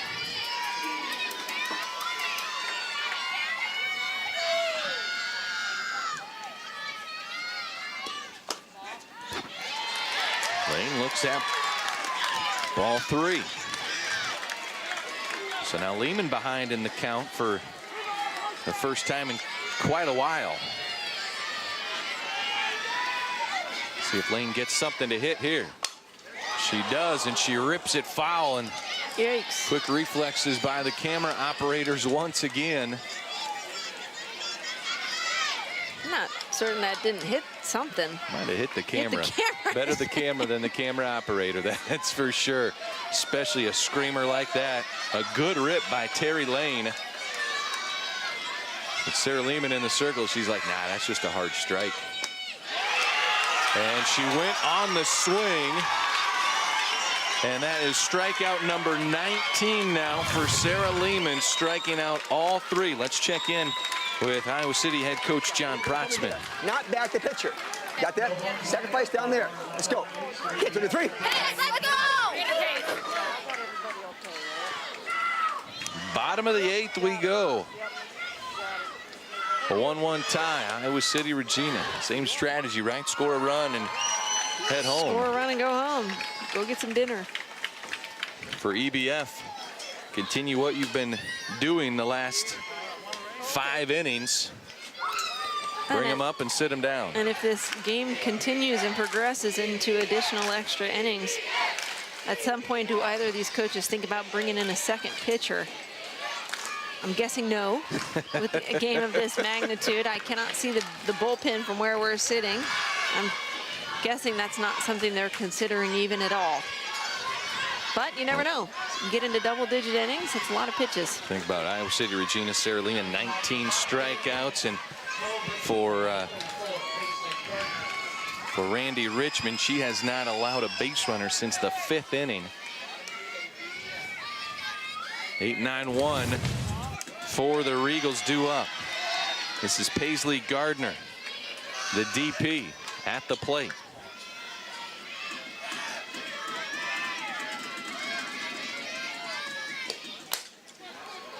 Ground ball, Versteeg. The flip to first is in time. Versteeg does a nice job of charging that. It was a hard hit ball, but it bounced a bunch of times. It's a good job of charging and making the easy underhand toss. So Randy Richmond, a junior pitcher, pitching performance may be overshadowed just because of Lehman's 19 strikeouts. But she has been delivering quite a gem as well. Lauren Marth at the plate, a flyout and a ground out in her 2 at-bats. Oh, but she doesn't claim to be a strikeout pitcher. She can do that on occasion, but she knows that's not her game like it is for Sarah Lehman. Coach knows that's not her game. She was so excited, too. She said, this was my dream to be pitching here in the state championship game. She's wanted it so bad. There she fields a ground ball to throw to first. Cool as a cucumber, totally and there's cool. 2 away. Yeah, absolutely. She's had a couple of those where she just comes up, fields her position. She did play outfield a few years ago before she moved and progressed to the pitching circle. So as an 8th grader when they were here at the state tournament. That's right. Played right field, said I was so nervous.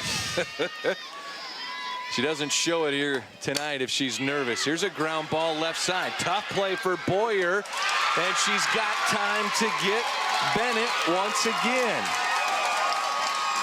So Bonnet unable to leg that one out, and it's 3 up, 3 down. We're going to the 9th inning.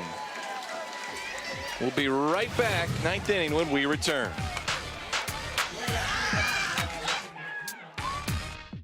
It's a beautiful day in this neighborhood. We are the curious. Wow. The adventurous. Oh. Those venturing out for the first time. And those who've never lost our sense of wonder. Whoa. You seen this? We are the hungry. The strong.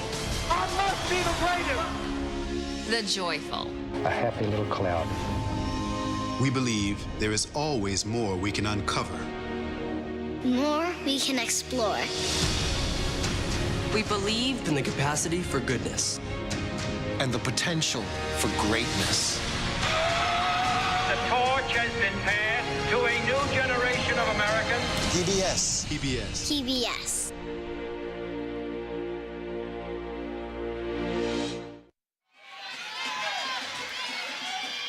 All right, top of the 9th we go.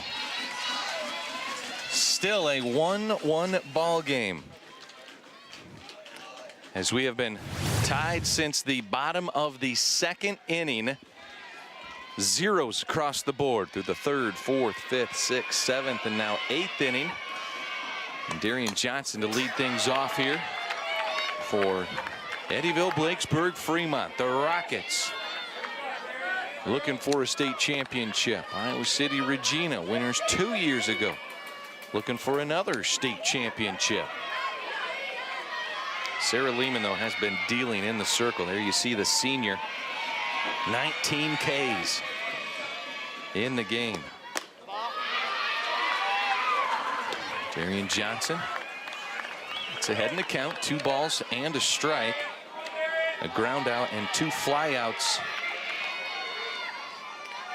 on the evening for Darian Johnson. That one's chopped foul, evens the count at 2-2. Well, such a long day for these two squads. This 2A softball game initially was scheduled for 4:55 p.m., but a delay right out of the gates to that 4A game, and a delay the game prior in the 1A championship match.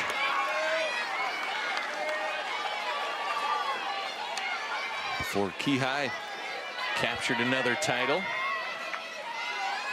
Fans have waited patiently, waited through a lot of rain, and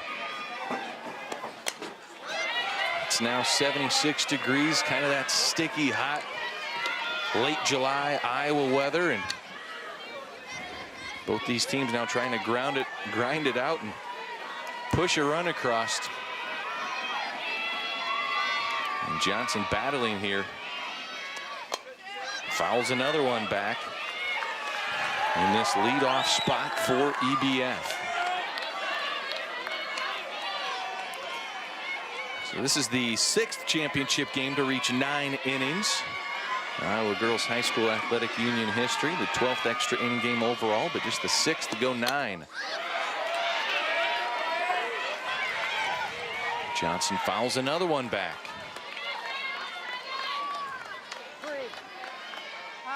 Sarah Lehman has just been so tough in that circle. 2 strikeouts in the 1st inning, 2 in the 2nd, 3 in the 3rd, 2 more in the 4th, 3 in the 5th, 2 in the 6th. It's unreal. 2 in the 7th and 3 strikeouts back in the 8th inning last time they were out here. Here's the 3-2 to Johnson, fouled back. Pitch number 10 coming up in this at-bat.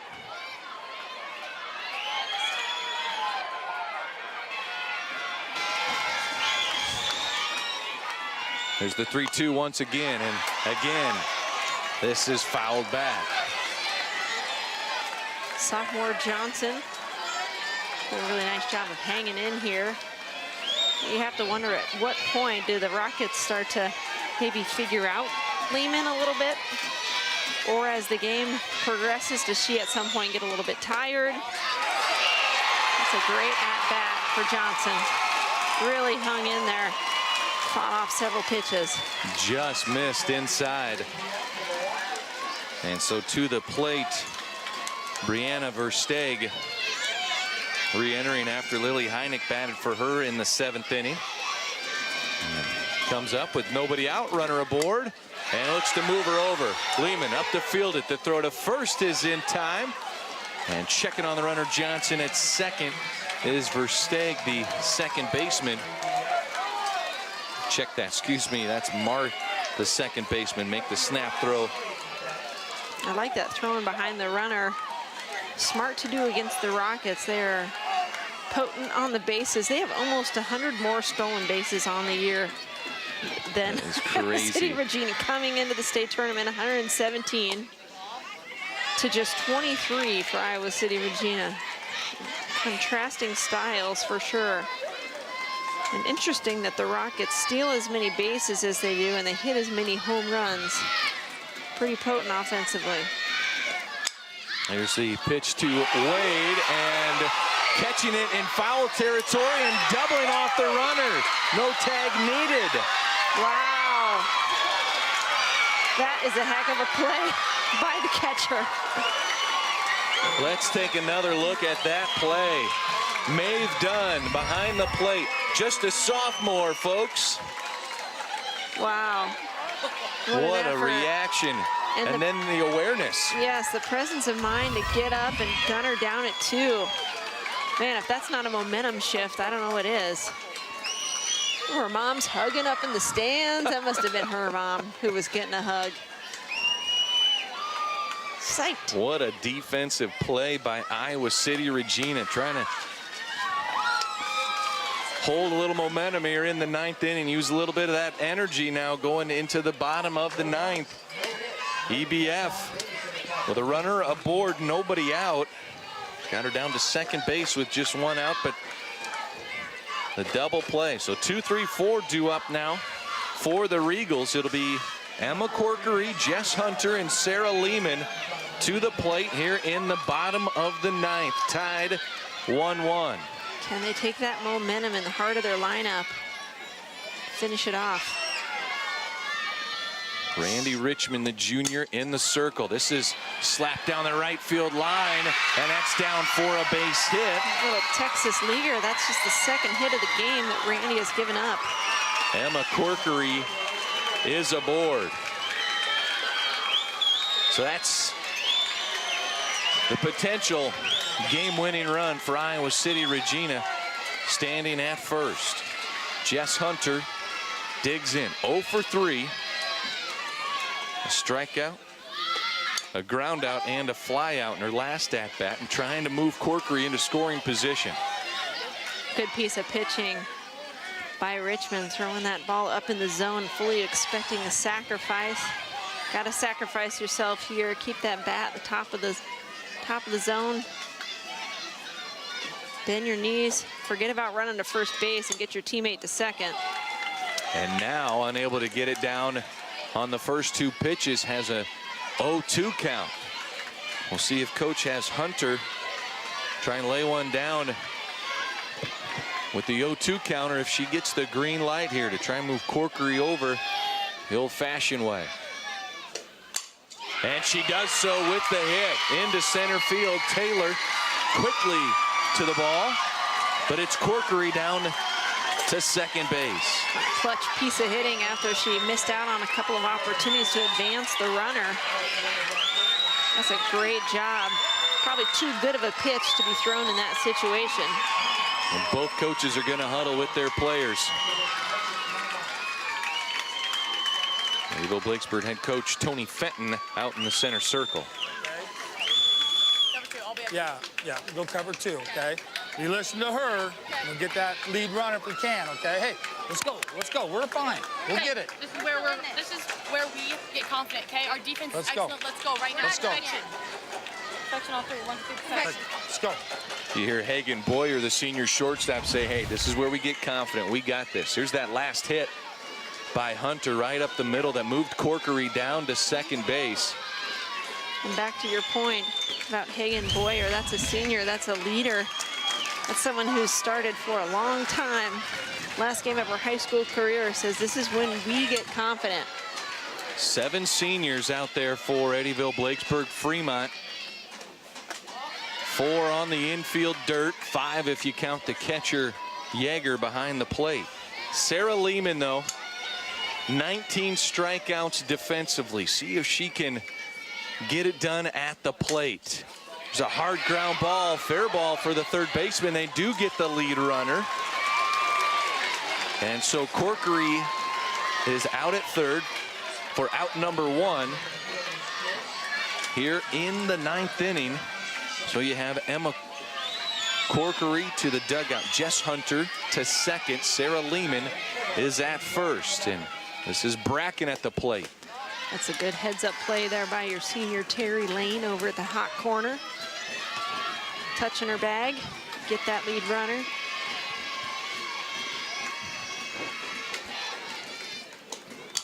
There's a slap right side. Versteg scoops, throws it to first, and there's 2 outs. Runners do advance. Hunter to third, Lehman to second. And with 2 outs, it's Taylor O'Connor coming up to the plate. O'Connor, a junior, the third baseman for the Regals, has the winning run. Standing on third base, looks at one outside.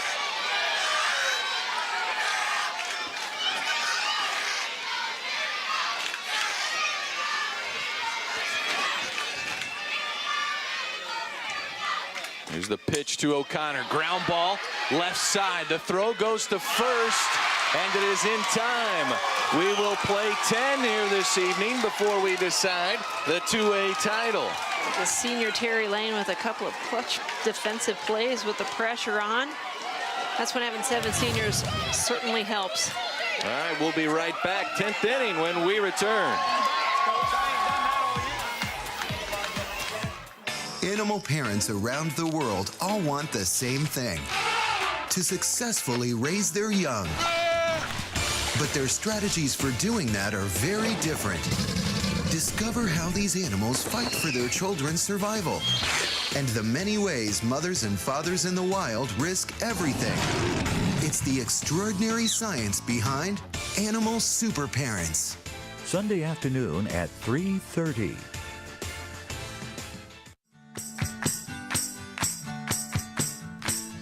See more of your favorite IPTV programs on YouTube. Follow Market to Market on Twitter. Connect with all our social networks by visiting iptv.org/social.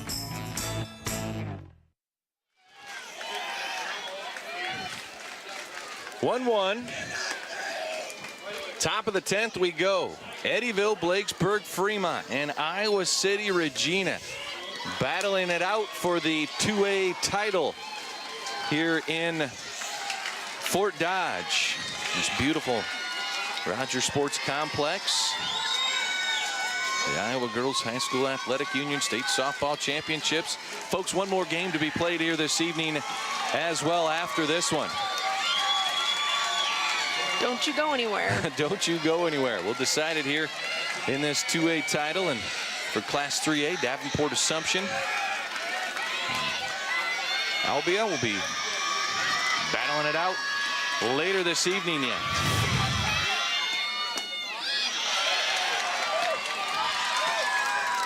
Check swing, they're going to ask for help. She did not. Your leadoff batter here for EBF, Taryn Swartz.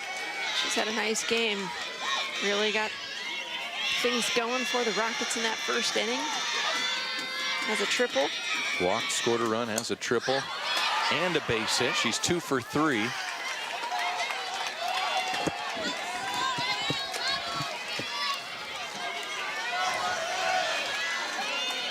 Maeve Dunn unable to make another spectacular catch. I don't think that one was catchable.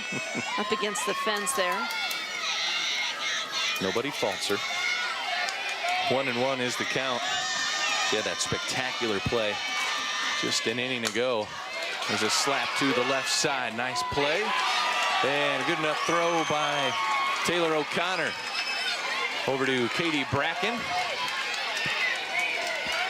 One away.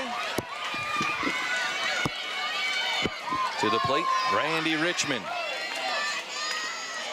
has thrown just a 3-hitter through 9 innings. Pitcher versus pitcher here. A couple of young ladies who have thrown very good games, only giving up 8 hits between the two of them. Reached safely in the 3rd inning, courtesy of a walk. Richmond, however, 0 for 3 at the plate. Lehman delivers one just low to Richmond.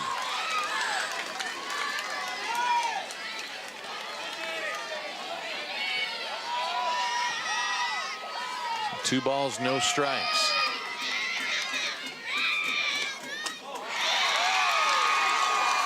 See head coach Tony Fenton, you saw him there earlier. He'd love to get a base runner aboard for the Rockets. These two coaches have been doing this a long time.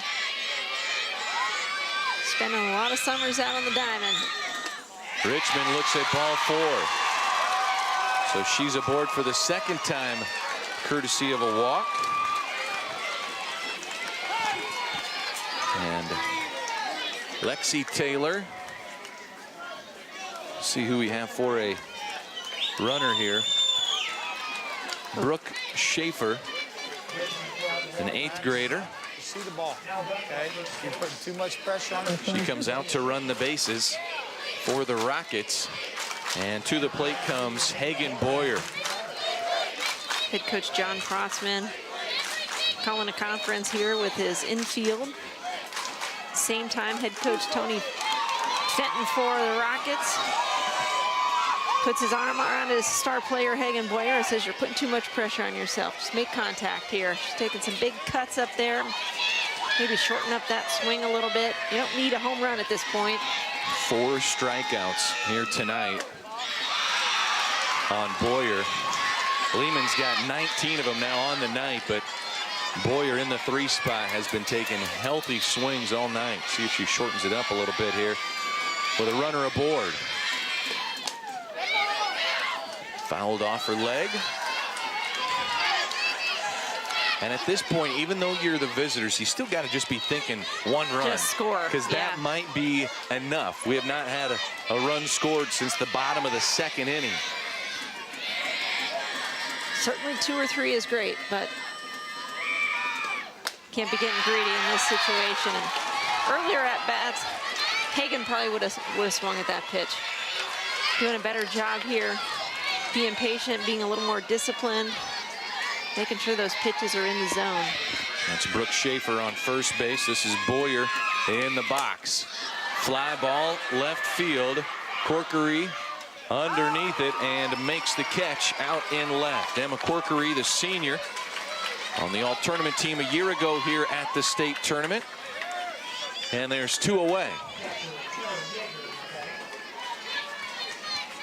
Claire Yeager to the plate. There you see 1 for 4.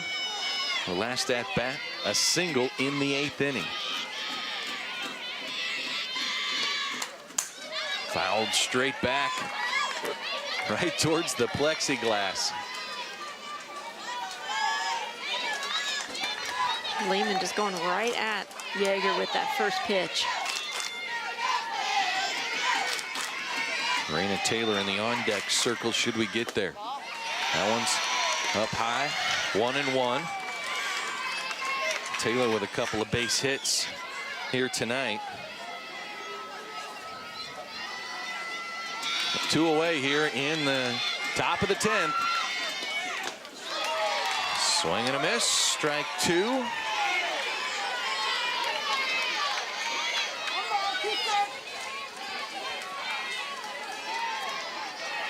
Lehman takes a deep breath there. Lehman delivers. Misses up high. Good patience by Yeager. It's a senior for you at the plate there. The discipline. He worked a good game behind the plate. Now trying to do it offensively. Fouls it back. It's just enough.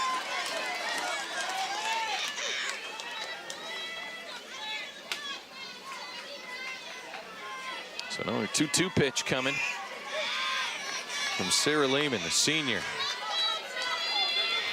Will play volleyball at Coe College next year. This is outside, 3 balls, 2 strikes.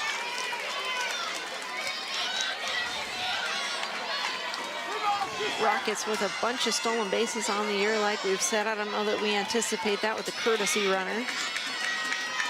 There's the 2-out full count pitch, and that's slapped into left field. Yeager a base hit, puts the Rockets go-ahead run on second base. The 8th grader Schaefer in scoring position on second base. So Emily Davis back to courtesy run at first base.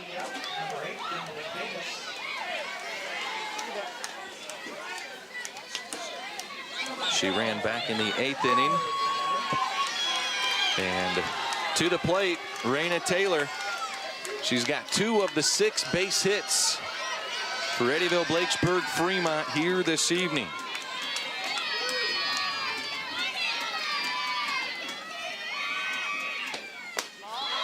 Looks at one upstairs. Sophomore center fielder at the plate. Lehman in the circle. And I would say much better patience for this Rockets squad in this 10th inning. I think those are the same pitches that Lehman's been throwing. They were just chasing, maybe getting a little too aggressive at some points earlier in this game. Swing and a miss. Evens the count. 1-1.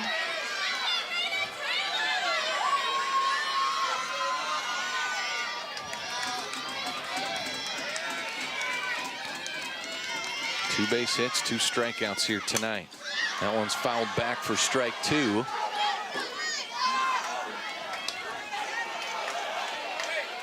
Couple of good crowds here tonight. A lot of folks in the outfield. Plenty of fans left in the complex. Still have that last championship game to be played after this one concludes.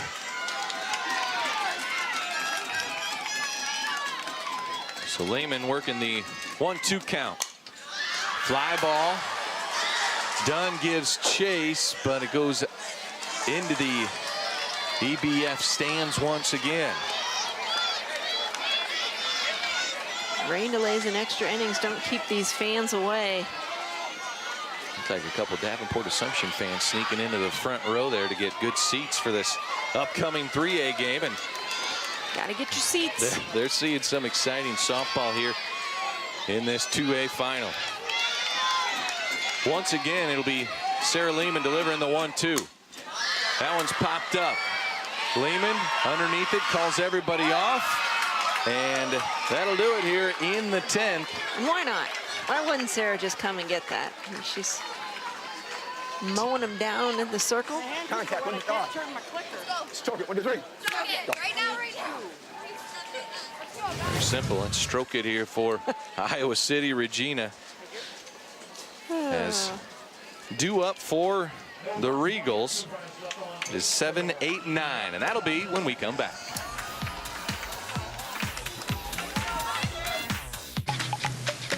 I'm Chris Pratt. And I'm Martin Pratt. As part of the PBS Summer of Adventure, we're headed north for Wild Alaska Live. It's a 3-night live event, so join us in Alaska. It all begins Sunday evening at 7 on Iowa Public Television.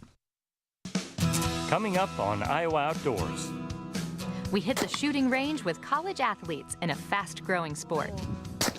Cruise up and down the Mississippi aboard the riverboat Twilight. Photograph the Cedar River Valley with an Eastern Iowa photographer. When you find little pockets of these beautiful places, it's really inspiring to be out there. And explore a trail in a minute.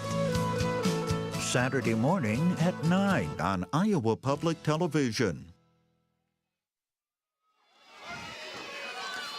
Bottom of the 10th inning, a 1-1 score. EBF and Iowa City Regina. Iowa City Regina, the home team, they are at the plate here in the 10th. And to lead things off, Maeve Dunn. Been working hard behind the plate. Calling a good game for her pitcher, Sarah Lehman. See if she can make something happen. Makes that one low. 2 balls, no strikes. In the circle, Randy Richmond. Maybe doesn't have the strikeouts Sarah Lehman does tonight, but just 3 hits up on the board for Iowa City Regina. Really comfortable with letting her defense make plays behind her. Third base, shortstop, second base, all of those infielders getting a lot of action. Ground ball right side for Steg. The throw, is it in time? No, it is not. Safe at first is done. Tough play, really got to charge that. We got to charge that one hard. Hopping as much as it did. Take another look at it here. Steg handles it cleanly. It's just nice call too. Just a ball that you really got to charge hard on. And they mark that as a base hit, and in to run is Isabella Neibauer. Both middle infielders playing pretty deep right along the grass. Allows them to cover a lot of ground, but on some of those either slow rollers or in that one that just really chops and bounces a lot, you really have got to charge that one quickly. There's the bunt attempt by Gardner. See if the junior can get a bunt down and move the runner over. Paisley Gardner at the plate. A single in the 5th inning. Gets the bunt up in the air, caught by the third baseman. Back to first goes Neibauer, and unable to advance to second, even though the throw trickles into right field. Nice play at third by Peyton Heineck at third.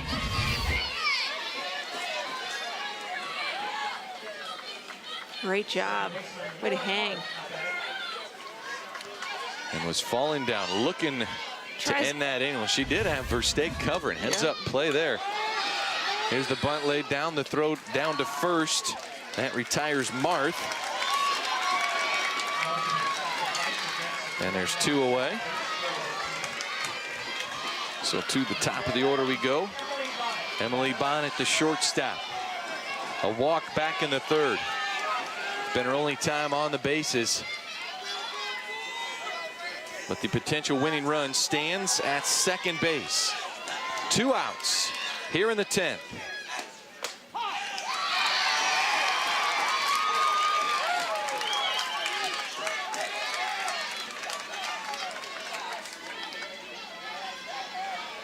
Emily Bonnet, a junior with 44 hits on the season, 19 RBIs. Changeup misses up high. Whew.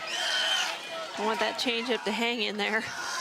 That's the one that has frozen batters all week, all season in Class 2A. Missing low. Emma Corkery on deck. Richmond really worked on that changeup in the offseason. It's proven to be very effective. It's Bonnet at the plate. Here's the 2-1. Slapped right side of the first baseman, scooped by Terry Lane. And that will do it here in the 10th inning. 10 is not enough. We must go more. 2A high school softball championships, 11th inning after this.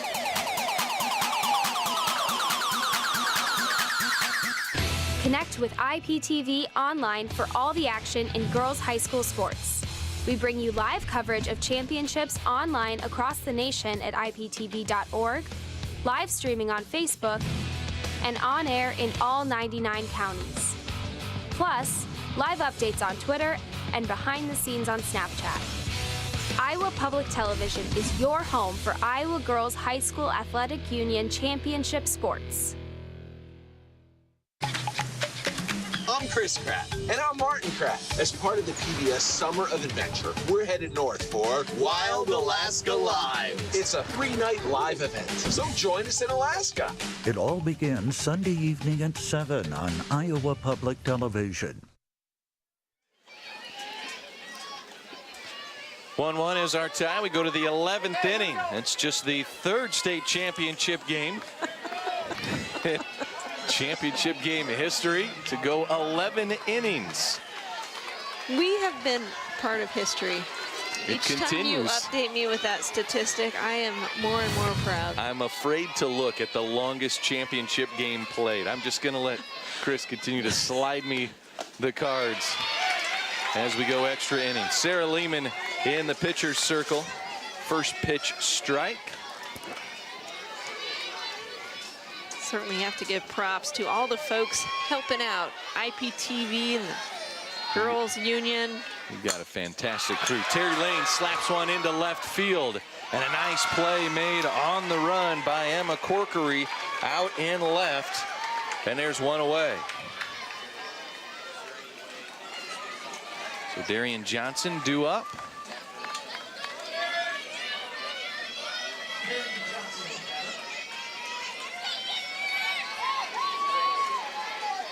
There's a look at the senior Emma Corkery out in left field. Lehman delivers a first pitch strike.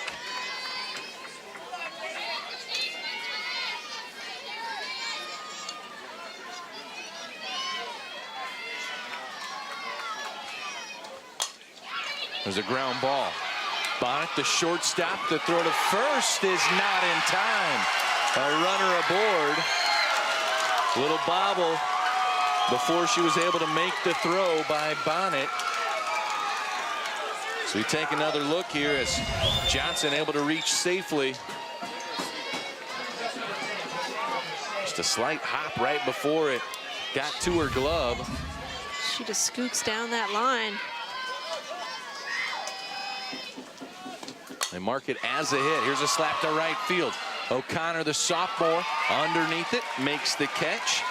And Versteeg is retired.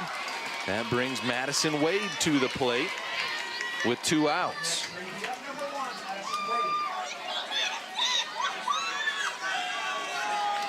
A little bit of communication between Coach Fenton and Madison up at the plate.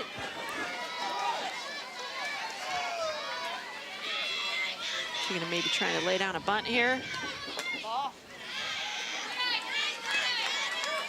Must have thought O'Connor was deep enough at her third base position. Make sure she keeps them all honest. See if Lehman goes to that outside pitch. We've seen her do it quite a bit to lefties. Puts a strike in there. Johnson stands on first base for EBF.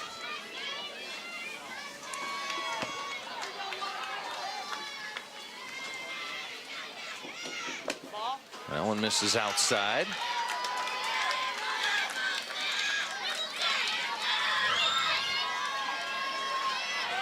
Neither team blinking here in this Class 2A title game. Eddyville-Blakesburg-Fremont, 1 run in the first inning. Iowa City Regina answered in the bottom of the second inning. And it's been a stalemate ever since. 2 outs, runner aboard here in the top of the 11th. And strike 2, count runs full.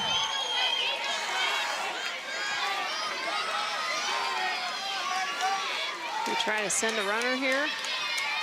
Well, I guess she's moving on the pitch anyway with full count, 2 outs. And that is ball 4. Home plate umpire saying that was a little high. So that's a big break there for EBF. So runner in scoring position now with 2 outs. Top of the order we go. Terrence Schwartz digs in. Triple. 2 at-bats ago. Dunn gives chase. It goes out of play. Anyone's swinging it well for the Rockets. It's Schwartz. I think you got to go with her. Walked in the first, struck out in the second, single in the 5th, triple in the 7th, and a ground out just an inning ago.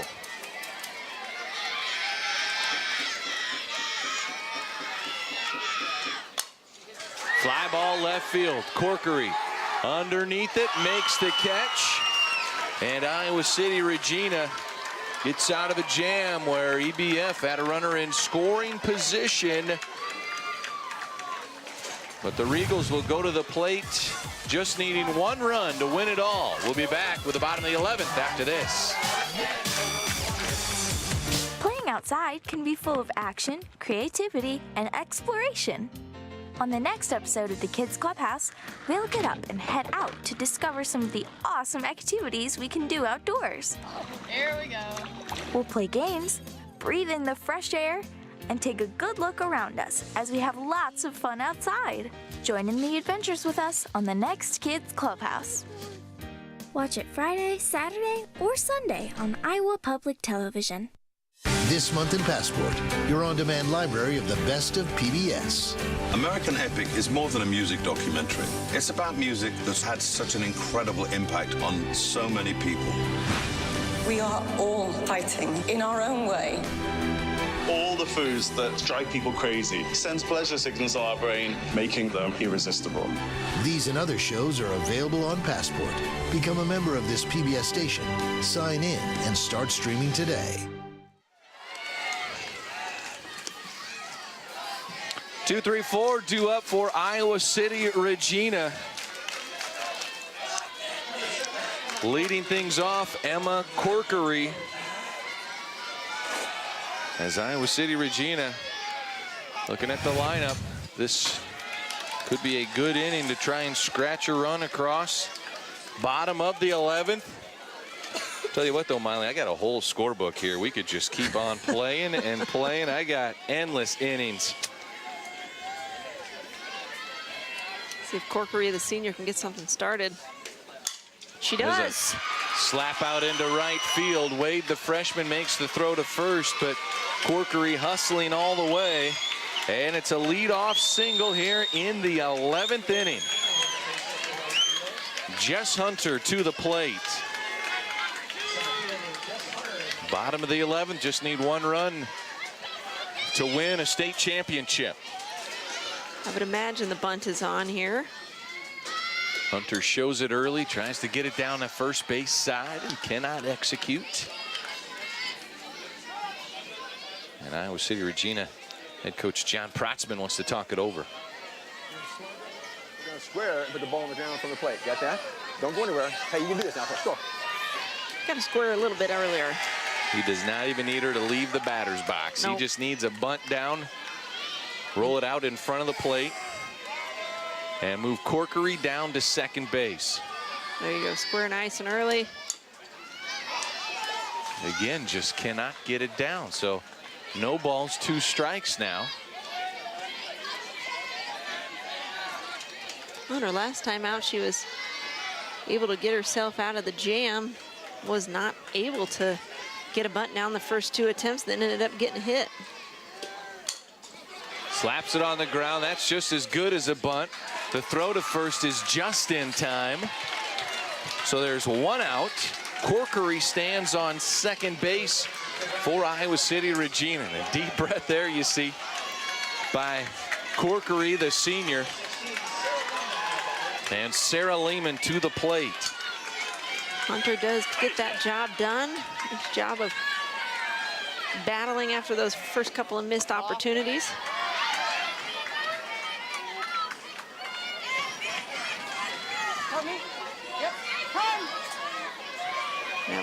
discussion between catcher and pitcher here.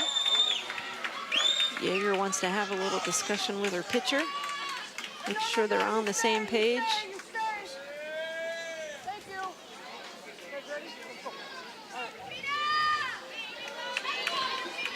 Trying to keep the game moving here. Corkery at second. At the plate, Sarah Lehman. Strikeout, 2 groundouts, and a fielder's choice. She ended up on second base back in the 9th. There's a hard hit ball to the shortstop. They're going to play on the lead runner, and they get her at third. Wow, that is a heck of a defensive play by your shortstop and third base to connect. A couple of seniors. Wow. Boyer the flip to Heineck. And Corkery goes to the dugout. Lehman now represents the go-ahead winning run. She's trying to swipe second base, and she does so safely as it goes out into center field. How about that? I like it. Runner right back into scoring position for the Regals. Not only are they stealing a base, which they never do, they're doing it with their pitcher. Katie Bracken at the plate. 2 outs. Winning run on second base. And if the statistics are correct, that's just the 4th stolen base for Lehman on the year. Slapped right side, and underneath it is Terry Lane. So, 11 innings in the books here in this 2A title game. We'll be right back.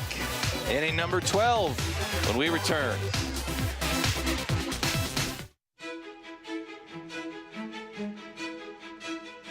Hello, I'm Molly Phillips, Executive Director and General Manager.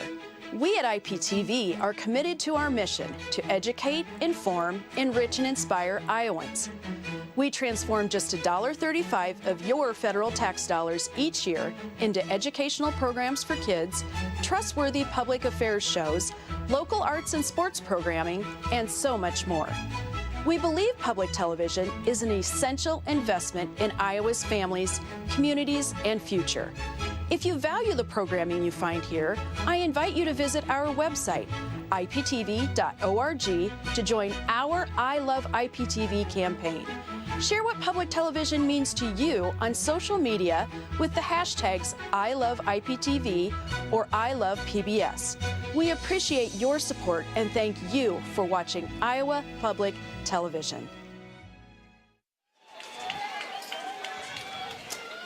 Still a 1-1 score. Eddyville-Blakesburg-Fremont comes to the plate. 7 hits on the night. Sarah Lehman in the circle. 19 strikeouts on the night. 2-3-4 in the lineup. That is Randy Richmond, the EBF pitcher, to lead off the 12th inning. Ground ball right to O'Connor. The throw to first is in time. Molly, in between innings, we're talking about how this is the second 12-inning game in championship game history. And since they've gone 5 classes, it's also the second longest. 16 innings was that longest game, just to get that out there for everybody. Not that we're chasing records here. Hagen Boyer, she has had some healthy cuts here tonight, has played some phenomenal defense.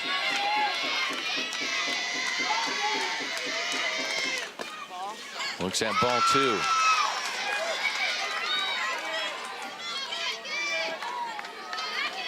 Last inning, Boyer making such a clutch defensive play. Gunning down the runner at third. Not a forced situation. It's a gutsy play in that situation. Swing and a miss. 2 balls and a strike.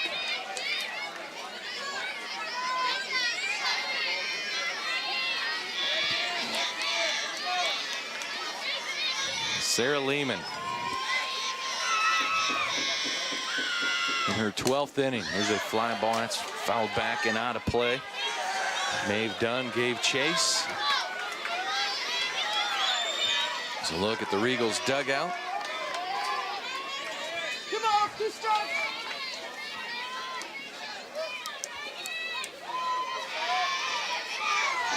Boyer trying to get something started here with 1 away in the 12th inning. And that's up high. Good discipline by Boyer. We've seen her chase that a little bit in previous at-bats. Get to the 12th inning, you need a base runner any way possible. Boyer gets one to swing at strike 3, and she doesn't know to run to first. May not have mattered as Dunn was all over it. Strikeout number 20 for Sarah Lehman right there. Dunn with a heads-up play behind the plate. Had some clutch plays as well this evening. Claire Yeager to the plate now for EBF. Strike on the inside corner. Sarah Lehman, that strikeout, that was her first strikeout since the 8th inning. And she struck out 3 batters in that inning. Here's the 0-1, chopped out of play. Mentioned this earlier, but that was quite a while ago. For those of you who have not been with us the entire 12 innings, Yeager, an excellent student, has graduated, will travel to the U up in Minnesota. It's a nice academic scholarship up there. Going to be a Gopher. Will not be playing sports, but will be a Gopher. ACT score of 35. Is that what my notes say? That's what mine say. Fantastic.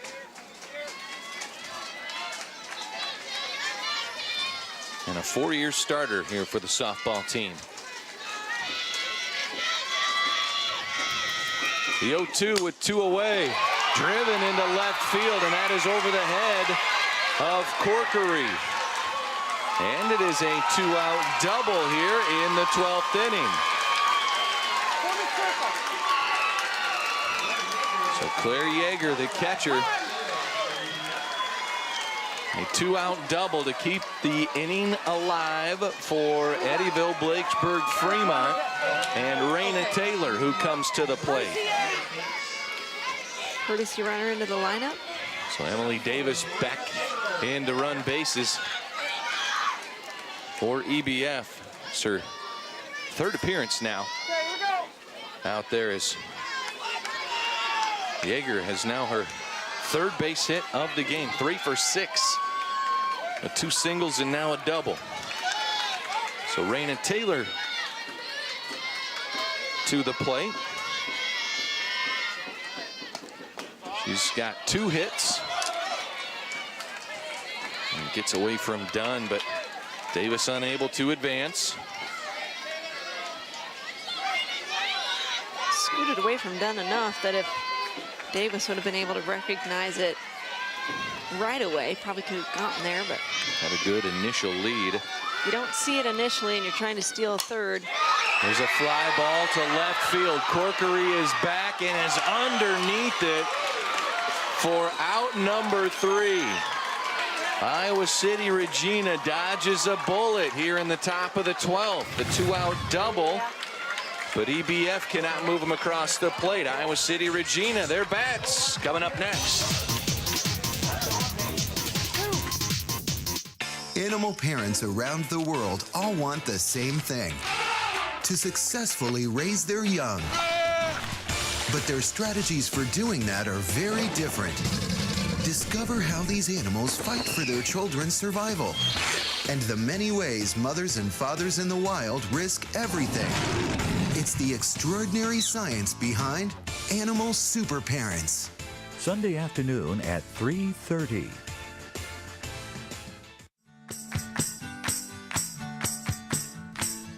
See more of your favorite IPTV programs on YouTube. Follow Market to Market on Twitter. Connect with all our social networks by visiting iptv.org/social. The Iowa City Regina defense able to strand their 13th runner on base there in the 12th inning. EBF unable to push the runner across, and now to the plate, Iowa City Regina. Taylor O'Connor to lead it off. First pitch in there for a strike.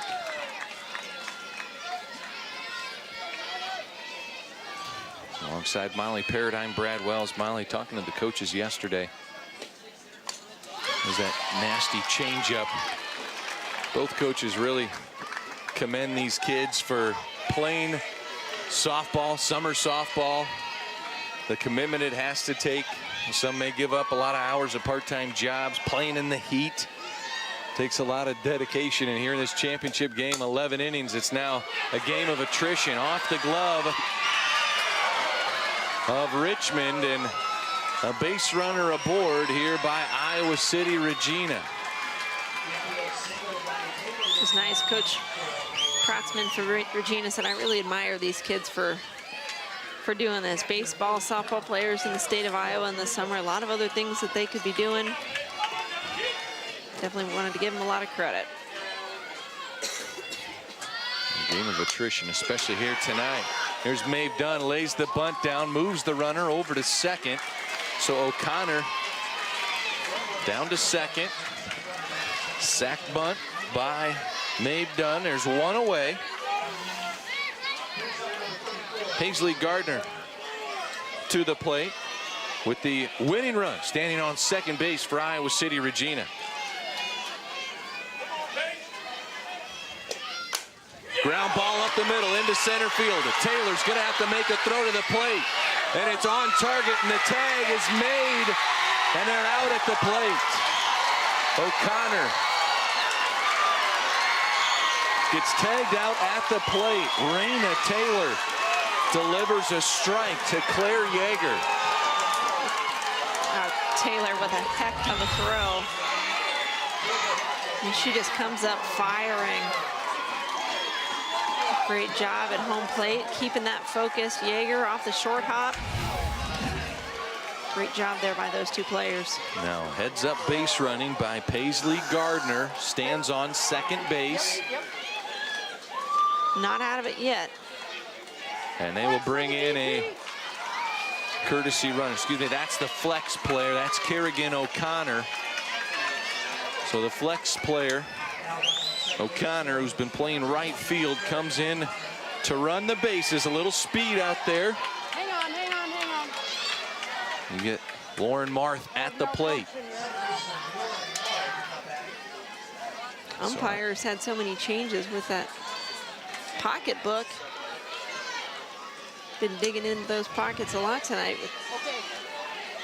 Lineup changes, flex, courtesy.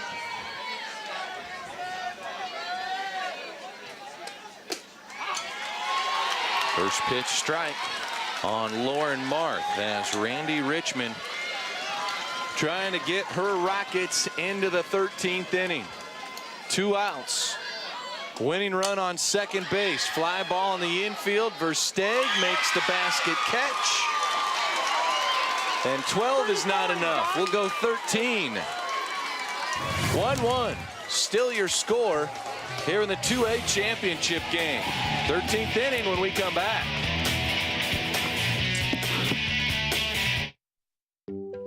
IPTV Passport offers more than 1,000 hours of on-demand streaming content, anywhere, anytime. Shows like Downton Abbey, Mercy Street, American Experience, Nova, Nature, Secrets of the Dead, and many others. IPTV Passport is a Friends of IPTV member benefit for donors contributing at least $60 annually or $5 per month as a sustaining member to receive access to an exciting and extended library of PBS programming. PBS and IPTV content is still available for free on pbs.org, iptv.org, and PBS apps. IPTV Passport simply provides our members prolonged access to PBS content. Visit iptv.org or call 800-728-2828 to activate your IPTV Passport today.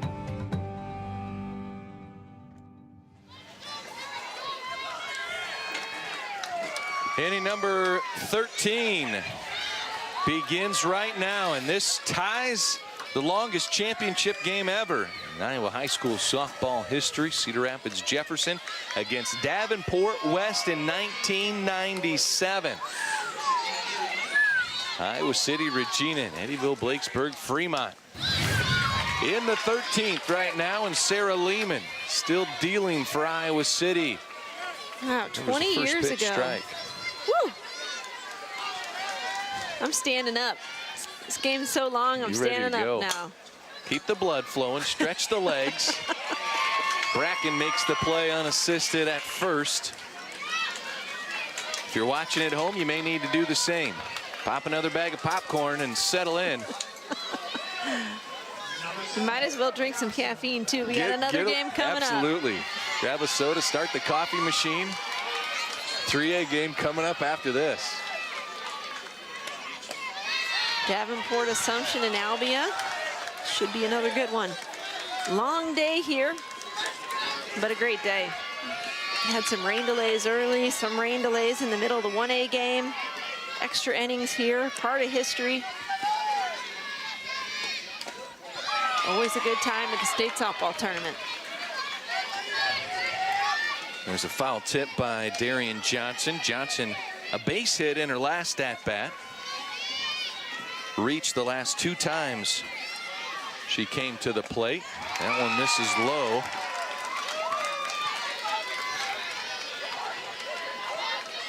Two balls and a strike.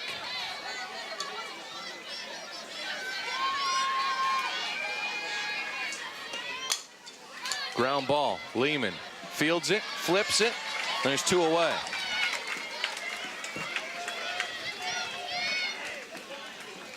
Lehman just continues to stay in control of this game. It's given up 8 hits. A couple of errors early on for the Regals, but really settled in nicely. In case you weren't watching, the Rockets of EBF scored in the first inning. Brianna Versteg looks at strike 1. Haven't had too many folks in scoring position since. The Rockets have left 13 runners on base throughout the entire game. We're in the 13th inning, so spread that out just a little bit. 3 runners aboard in the 2nd inning. We're stranded.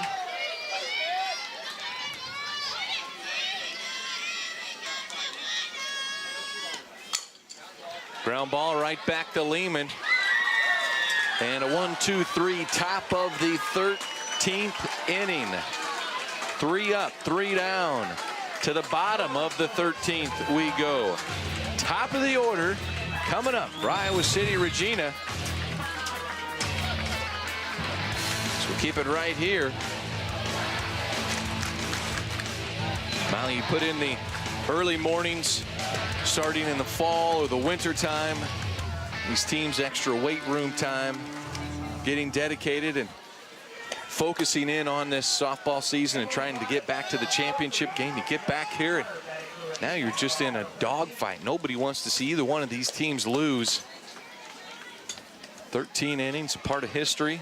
Ties the longest championship game ever. Time to dig down and just see what you got in the tank. Well, these young ladies, they won't want this game to end for a lot of reasons, but largely just because they're having a blast out there. Can't beat the bright lights of Fort Dodge, Iowa. Championship game. 7 seniors for EBF Rockets. Definitely don't want it to be the last time they play together. Just a couple seniors for the Regals, but 2 key contributors. First pitch strike from Randy Richmond. Got an update for you on the pitch count. Sarah Lehman just finished the 13th inning, 206 pitches. Randy Richmond has only thrown 100 before these 2 here that result in out number 1. Wow. Quite a difference. The EBF batters fouling so many pitches off, taking big swings. We talked about it really all night. That is quite a disparity. Twice as many pitches thrown by Regals pitcher Sarah Lehman. Emma Corkery at the plate. She sure doesn't show much many signs of slowing down, though. Yeah, certainly not. Adrenaline. Corkery with a single in her last at-bat. Drives one into center field again. And the potential game-winning run is aboard for Iowa City Regina. With 3, 4, 5 due up next. Jess Hunter and is coming to the plate. Sarah Lehman is on deck. One away here in the bottom of the 13th inning.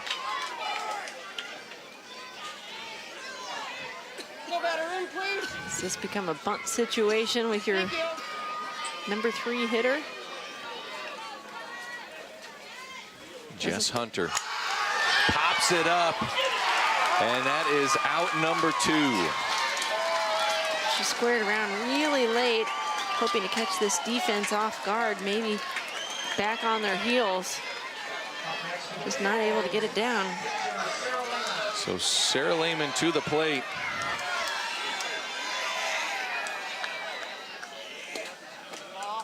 Looks at one outside, fielder's choice in her last at-bat, or last 2 at-bats, as a matter of fact. Has just pitched a whale of a game defensively with 20 strikeouts.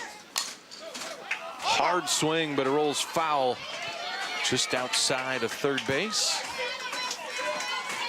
Back to first, retreats Emma Corkery.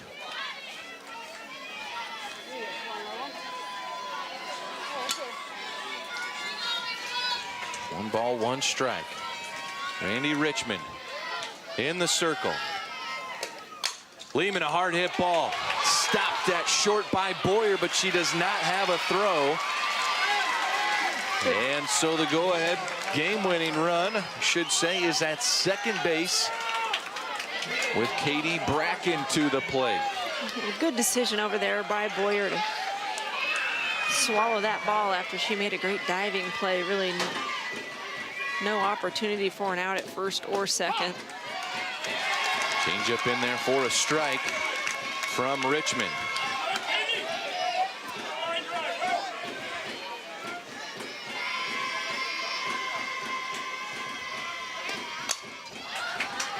That's out of play, foul. Iowa City Regina, the home team on the scoreboard. They just need a 1 run to cross the plate to end it here in the 13th inning. EBF just 1 more out before they push it to 14 innings. Could this be it? Versteeg, the easy flip, and it is in time. So we will set the record now for a championship game. The 14th inning to decide a title. That could be enough. We'll see. Playing outside can be full of action, creativity, and exploration. On the next episode of the Kids Clubhouse, we'll get up and head out to discover some of the awesome activities we can do outdoors. Here we go.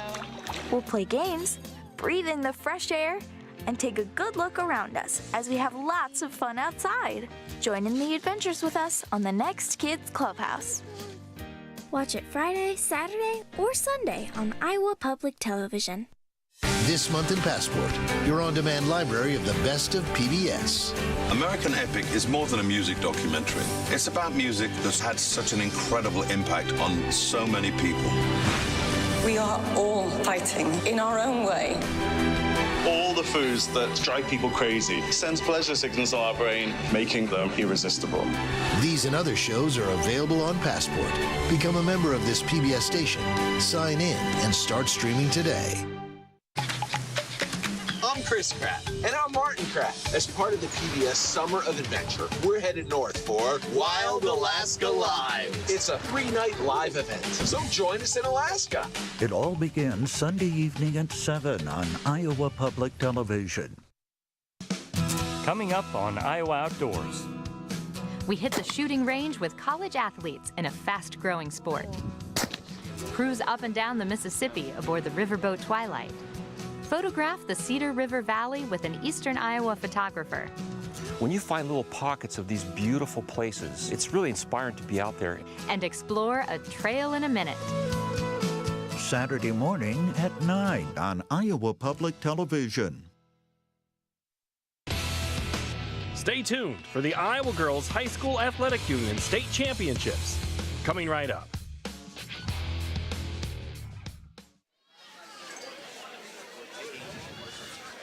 One is our score. 13 innings has been fun. Let's see what inning number 14 brings us here on this Friday evening of state championship softball. As this is now the longest championship game ever. It's the 6th state tournament game to reach 14 innings.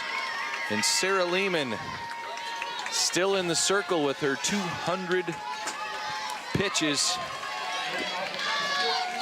She is 206 after 13 innings. She's been a stud tonight. What a workhorse. Madison Wade trying to bunt herself aboard. Nice play from the catcher. She did catch it and hold on. But a very close play. Nice job by Maeve Dunn to pop out of her catcher's crouch. And Lauren Marth, the sophomore second baseman, covered and held on just enough. Good example, using 2 hands to catch the ball.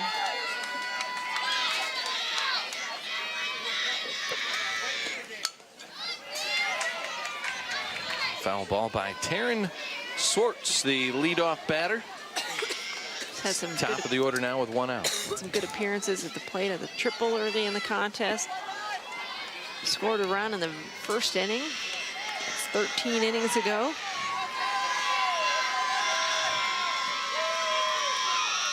Lehman delivers. Lehman trying to get Swartz to chase something on that outside corner, keeping her honest. She's done that with those slap hitters and a lot of the lefties. Worked that outside corner.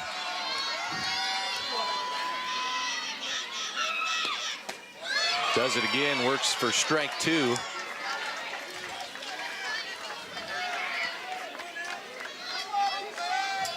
One ball, 2 strikes. Sarah Lehman, 20 strikeouts already in this game.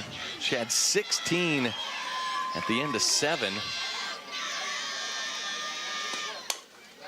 Ground ball to the first baseman. It eats up Bracken. And Swartz is aboard with 1 out. Swartz making something happen.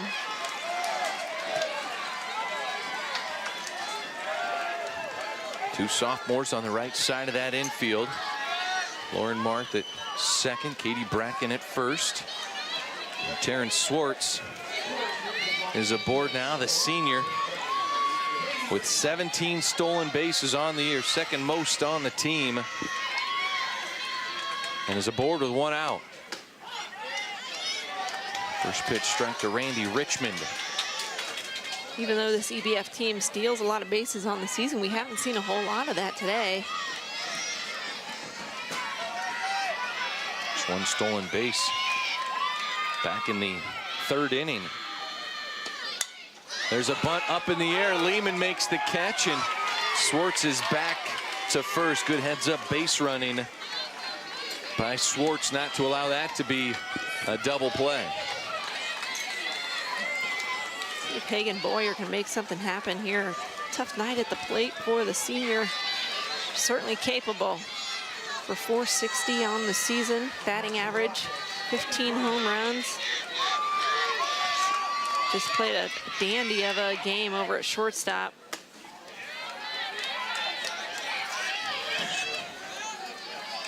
She's trying to call time there. Actually, Lehman taking a little bit longer to deliver. Umpire didn't quite see her asking for that time. It doesn't matter, it's a ball anyway. It's a high fly ball. That one does get out of play. So Hagen Boyer with a 1-1 count now here. Top of the 4th inning. The longest state championship softball game ever played is coming here in tonight's 2A final. Hagen Boyer at the plate for Eddyville-Blakesburg-Fremont. And this is inside. Count goes 2-1. One more game to be played yet here this evening. Davenport Assumption against Albia in the 3A title game. Grounder Third baseman Taylor O'Connor, the throw across the diamond is good for out number 3. And so Iowa City Regina, the home team, comes up to the plate. Let's listen in to coach. Now say the wrong thing. Win it. 1, 2, 3. It's all in how you break the huddle. He's been saying the wrong thing. Win it. Coach has it figured out. I like that clap at the end. John Protzman in his 11th season with Iowa City Regina has coached softball for 18 seasons here in the Iowa high school ranks. Good look at the Regina dugout there. Good camera work by the IPTV crew. Have those cameras right there on the dugout. Nice view of the team. I did not catch a glimpse of Franklin. Franklin is the turtle for the Eddyville-Blakesburg-Fremont Rockets. I can't believe we've gotten to the 14th inning and we haven't talked about Franklin. How has this not come up? Franklin the turtle is the mascot, actually, for this Rockets squad. So next inning. Wow. On since 10 this morning, those camera operators getting it done. Well, battling some rainy conditions all morning and early afternoon. Field crew. They're getting excited for that 3A game. Field crew's done a great job. They've done a marvelous job. Take the changeup up the middle. Richmond tries to flip it. How about that? A little backhander for the out. Man, she just hangs with it. Just stays cool. She, she doesn't get real high or real low. I appreciate her presence on the mound. She's a junior pitcher. Says she would love to play college volleyball. This might get her name out there a little bit more here. She's trying to keep her team alive for state title hopes here in 2017. Rockets are in the state tournament for the 3rd time in school history and 2nd time in 4 years. Grounder up the middle. Richmond snags it. And the throw to first. Mentioning earlier, Brad, a lot of folks have been here working all day long. IPTV crew, grounds crew, staff from the Iowa High School Girls Union. Great job by all those folks. Everyone knows it's such a special experience for these young women and these coaches and these fans, these parents. Everyone is really putting forth a great effort. Long, long day, but really appreciate the efforts, all those folks. Kerrigan O'Connor, the flex player, checks in for this at-bat in the 14th.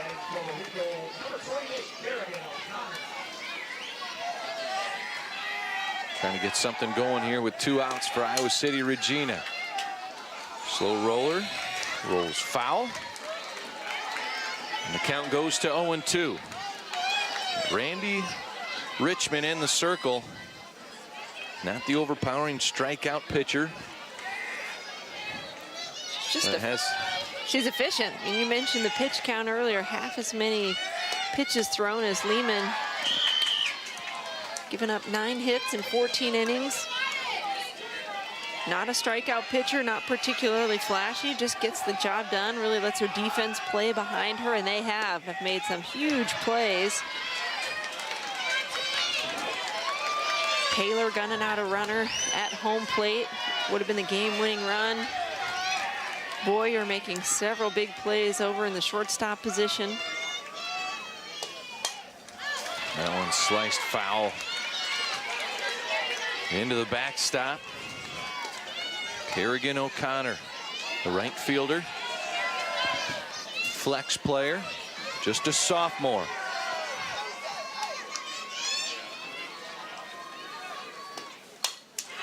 There's a hit up the middle. Iowa City Regina stays alive here in the 14th inning. Coach Protzman says same thing. Same thing to his next batter. Lauren Marth now to the plate. The sophomore second baseman.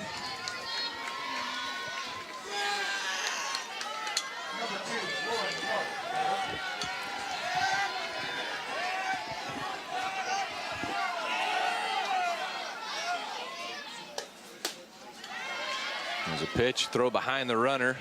Back safely is O'Connor. So Marth is 0 for 5 on the game. He's hit the ball every time. Looks at strike one.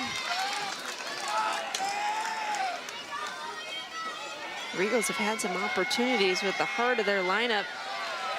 Can maybe the bottom of the lineup get something going here? 2 balls and a strike.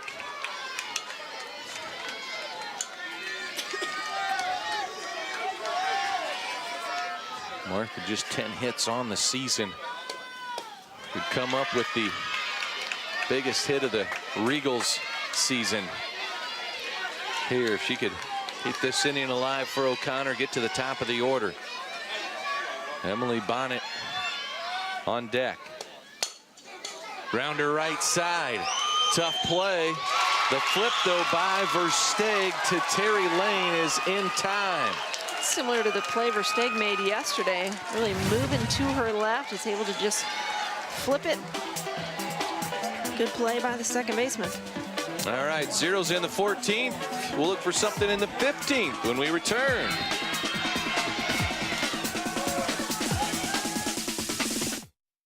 It's a beautiful day in this neighborhood. We are the curious. Wow! The adventurous. Oh! Those venturing out for the first time. And those who've never lost our sense of wonder. Whoa. You seen this? We are the hungry. The strong. I must be the greatest. The joyful. A happy little cloud. We believe there is always more we can uncover. More we can explore. We believe in the capacity for goodness. And the potential for greatness. The torch has been passed to a new generation of Americans. PBS. PBS. PBS.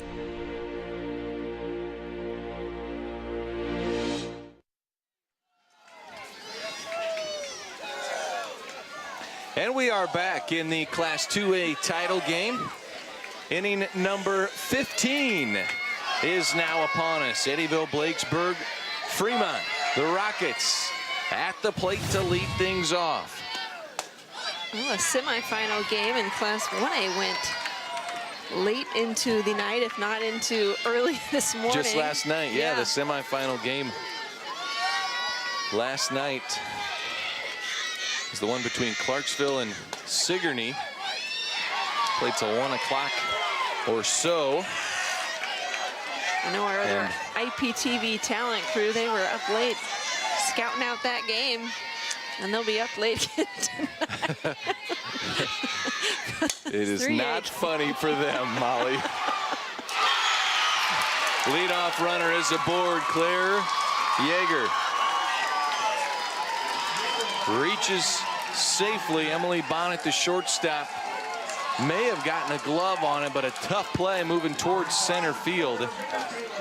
As we are now in the 15th inning. This is just the 3rd tournament game ever to reach 15 innings. It's the longest championship game in Iowa girls high school history. I'm seeing some rally caps over in the Rockets dugout. 15th inning, it's time to try something new. Yep, there's a good shot of one. I saw a helmet on backwards. Raina Taylor digs in. Desperate times call for desperate measures. Time for those rally caps.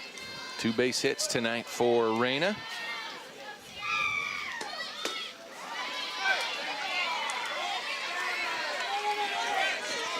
Raina Taylor with a defensive gem from center field. A few innings back, gunning down the go-ahead run at the plate off a Regal base hit. Gonna say that she did offer a bunt. So they take the ball off the board. It is a 0-1 count now. Lehman delivers to Taylor. Bunt goes foul, so no balls and 2 strikes.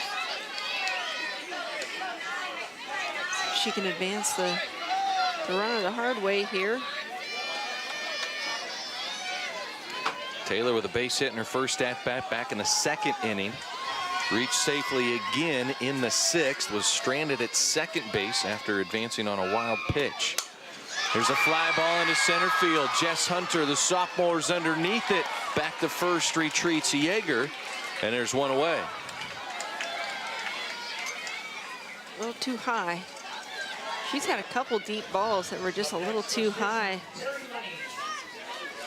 Got under them just enough. They didn't carry.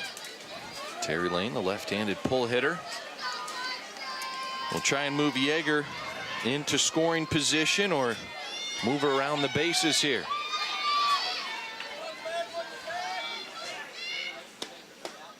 Swing and a miss. It's the 5 seed versus the 6 seed. Both teams underdogs in their 2 previous games. Iowa City Regina, the 5 seed, EBF, the 6 seed. And neither one budging an inch here since the second inning. It's a 1-1 tie after 2, and that's where we stand here after 14. I'd be curious to know if this is the most innings either of these pitchers have ever pitched in one consecutive game. I'm sure they've pitched double headers before, so I guess that'd be comparable. But we're even beyond a traditional 14-inning doubleheader at this point. We do have, for you night owls, we have a Class 3A game coming up. If you're not a night owl, set the DVR, hit record on the VCR player. Get one of those long tapes.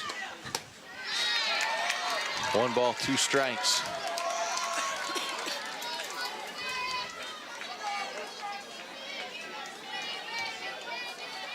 Lane at the plate. Lehman in the circle. Here's the 1-2. Check swing strike. She did go around. And that is out number 2 and strikeout number 21 for Sarah Lehman.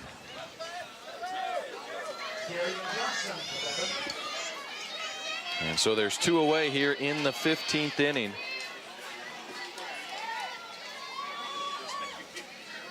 That's the most strikeouts in an individual game in state tournament history of any class. It's now the 2A record. 21 Ks. Darian Johnson for EBF at the plate. Standing on first, Claire Yeager. 2 away here in the 15th inning.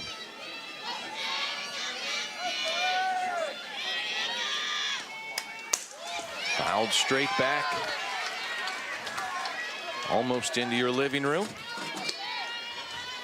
1 ball, 2 strikes on Johnson. Johnson has made contact every at-bat. Ground out a couple of flyouts, walk, a single. Here's a pop fly, stays on the infield, and underneath it is done. And we go to the bottom of the 15th inning. Iowa City Regina able to keep Eddyville-Blakesburg-Fremont scoreless in the top of the 15th. Bottom of inning number 15 we go. Well, here's how it all got started. This was way back on Monday. Durant getting the win. Iowa City Regina, Interstate 35, and Eddyville-Blakesburg-Fremont. They squared off yesterday. Iowa City Regina topping the top seed Durant. Eddyville-Blakesburg taking down I-35. We maybe should have expected a low-scoring affair. Regina getting a 2-1 victory over top-seeded Durant. EBF getting just a 2-0 victory over Interstate 35. Just 4 hits for the Rockets against I-35. Only 2 hits for Regina. Both now at 10 hits apiece in this contest. Although for quite some time, Regina was stuck on 1 hit. So they've really picked things up in the extra innings. although not enough strung together to push a run across. Ground ball to Heineck. Nice scoop at first by Terry Lane. And there's one away on one pitch by Randy Richmond. The junior in the circle. Continues to deliver. Steady Eddie out there. This is Emma Corkery. Corkery, the senior left fielder, 2016 all-tournament team. Corkery 3 for 6 today.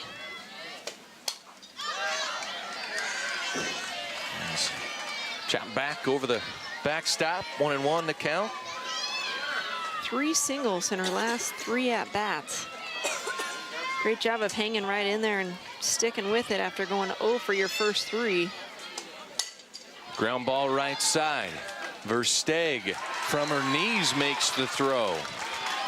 Kind of falls down a little bit, I think. The kids are getting tired, Molly. We're in the 15th inning. Hey, she hangs in there, hangs tough, makes the play. Good glove, good hands there at second base by Brianna Versteeg. So Jess Hunter now to the plate.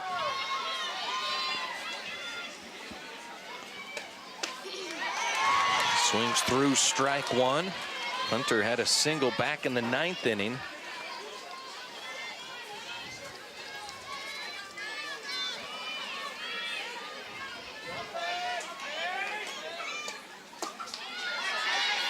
Looks at one outside.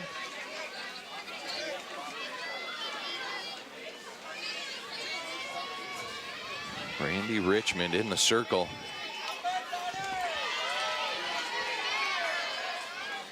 It's been tough. Been tough to get runners aboard, and when they do, it's been tough to move them around. There's a run aboard for Jess Hunter and the Regals.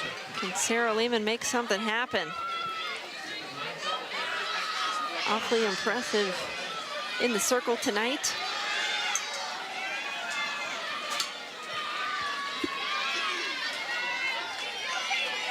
See if she can get something done with her stick. First pitch swinging, ground ball to Boyer. The throw to first in the dirt and dropped. Safe at first is Lehman, and advancing to third is Hunter.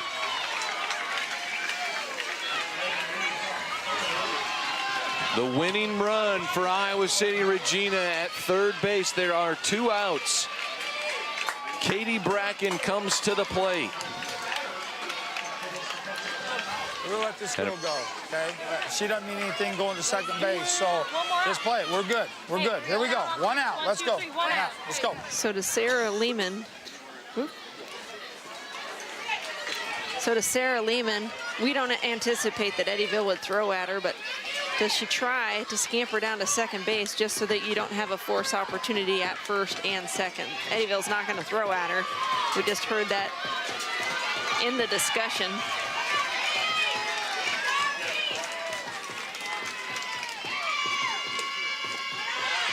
Pitch down low. Lehman not going. And Bracken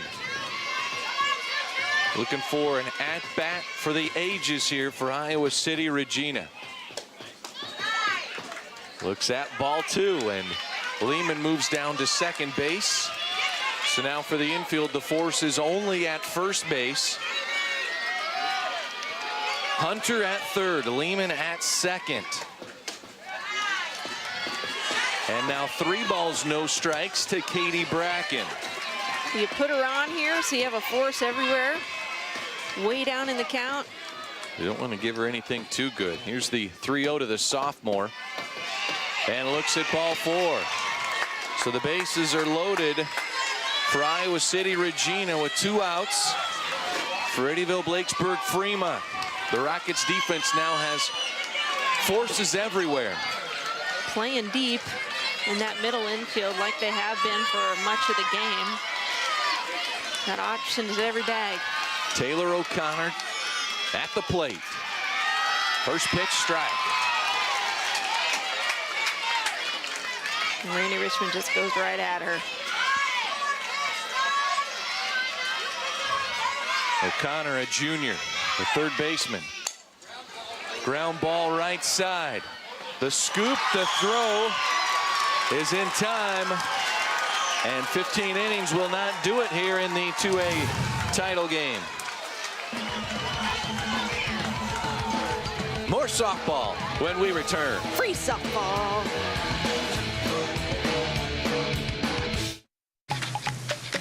I'm Chris Spratt. And I'm Martin Pratt. As part of the PBS Summer of Adventure, we're headed north for Wild Alaska Live. It's a 3-night live event, so join us in Alaska. It all begins Sunday evening at 7 on Iowa Public Television. Coming up on Iowa Outdoors. We hit the shooting range with college athletes in a fast-growing sport. Cruise up and down the Mississippi aboard the riverboat Twilight. Photograph the Cedar River Valley with an Eastern Iowa photographer. When you find little pockets of these beautiful places, it's really inspiring to be out there. And explore a trail in a minute. Saturday morning at 9 on Iowa Public Television.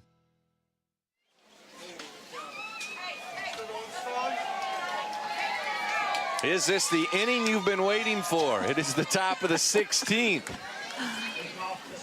Eddyville-Blakesburg-Fremont. The Rockets will lead it off here in the top of the 16th. This ties a tournament record. Doesn't matter, quarterfinal, semifinal. Molly, we've got it. This is the longest game in the history of softball. EBF, Iowa City Regina, 16 innings now ties the record. 1980, Charles City versus Harlan.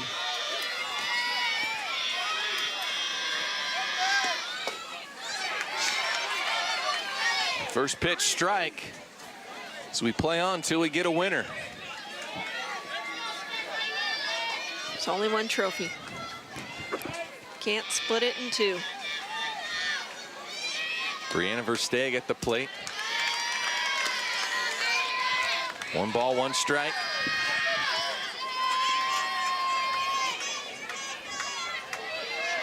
Versteeg with some clutch plays over at second base. Fly ball right side. Misread. Misplayed by Mark, trying for second base. It rolls past her and Versteeg into second. Like that heads-up base running.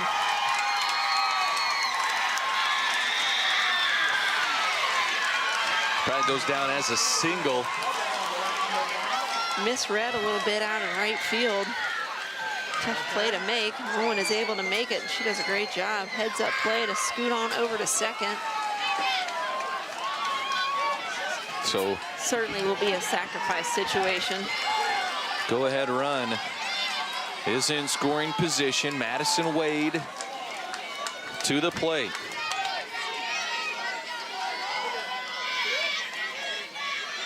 Sarah Lehman in the circle. Caller's going to call timeout. She doesn't get it.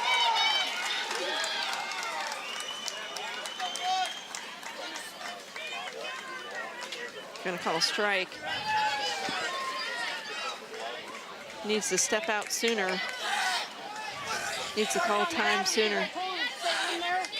Strike on the batter because I told her to stay in there. Got to call time a little sooner. Madison Wade at the plate will start the at-bat with an 0-1 now after stepping out and told to stay in there. Fouls it back, so now strike 2. A 9-hitter.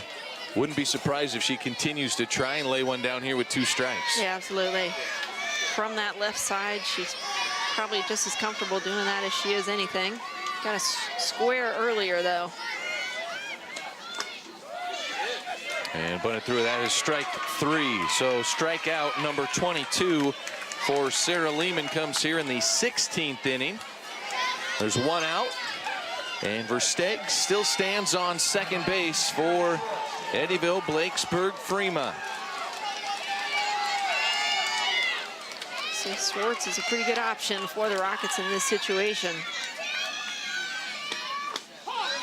And Lehman has been working that outside corner on Swartz all night long. It's a first pitch strike on Swartz, the senior.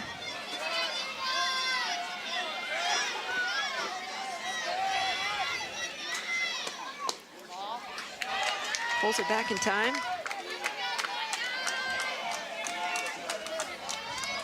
One ball, one strike on Taryn Swartz. Had a triple back in the 7th inning. Single in the 5th. Reached safely in the 14th inning. And there's a stolen base attempt. And down to third goes Versteeg. I like it. You might as well try something in this scenario. I don't know if she read that or if the steal was on. Let's take another look from here. The beginning. Brianna Versteeg at second base, running some bases. Just kind of read it, a slight bobble. Yeah, great job. Good awareness. So with just one out, runner on third for the go-ahead. And it is through the infield. Eddyville-Blakesburg-Fremont takes the lead. Taryn Swartz with the RBI single.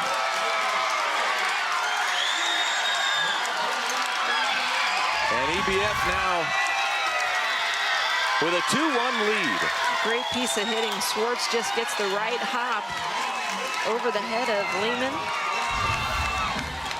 See if Protzman can calm his troops down here a little bit in the top of the 16th. They were down a run early. See if they can tie it up again.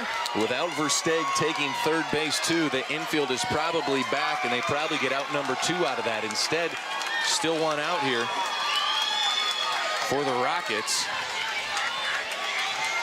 Quick visit by Coach Protzman into the pitcher's circle to settle everybody down. Say, let's keep this a 1-run game right now. Yeah, and does Swartz consider a steal here? Put another runner in scoring position. Randy Richmond at the plate. Ground ball to the third baseman. O'Connor, the throw across the diamond. Mishandled by Bracken.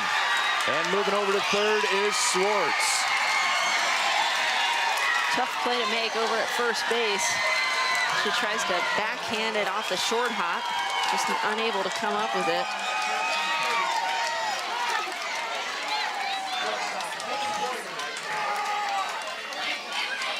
And now a courtesy runner, Brooke Schaefer, the courtesy runner, in to run for Richmond.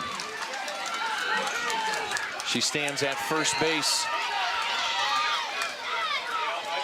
The 8th grader into the championship game once again. And Hagen Boyer to the plate. Yet to reach safely is the senior shortstop leader. And Schaefer down to second base without a throw. 2 runners in scoring position with 1 out for EBF. Okay.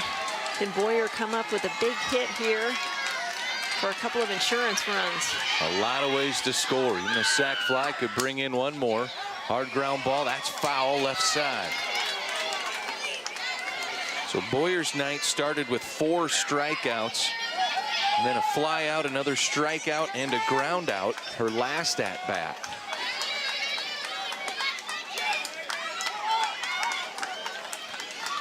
One ball, 1 strike on Boyer. EBF takes a 1-run lead here in the top of the 16th inning.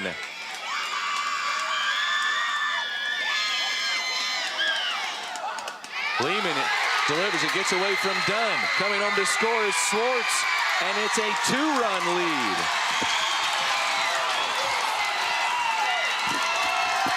Swartz scores on the wild pitch. Just gets away from catcher.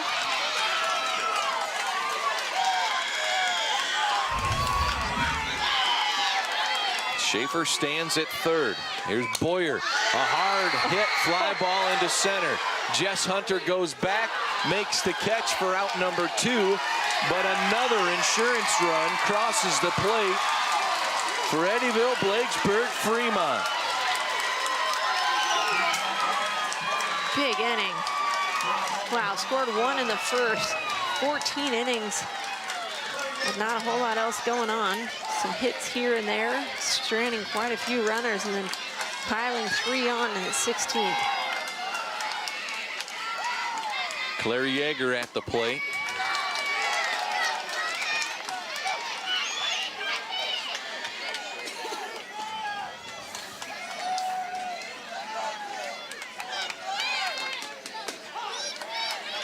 There's a strike. Sarah Lehman, the senior, in the circle. Over 200 pitches thrown on the evening. 22 strikeouts. That one's fouled back for strike 2. She has just been working her tail off in that circle here tonight, but EBF able to put a 3-spot up in the 16th inning. There's a fly ball right side of the infield. Bracken, the first baseman, underneath it and takes it for out number 3. But the damage is done. 3 runs for Eddyville-Blakesburg-Fremont.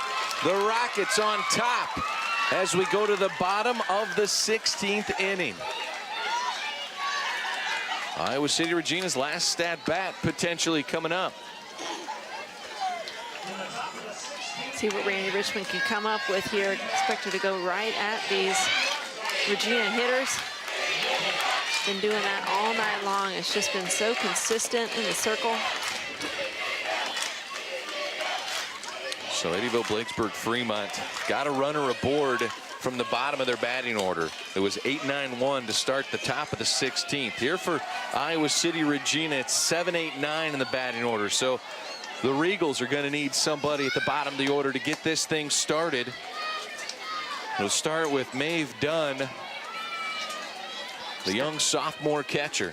Well, like so many players for Regina, she's gotten her bat on the ball, but has grounded out several times.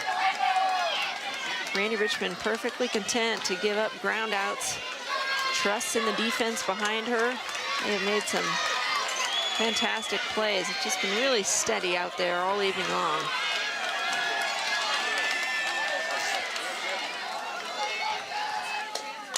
Randy Richmond puts it right across the heart of the plate, and Dunn gets it started for Iowa City Regina.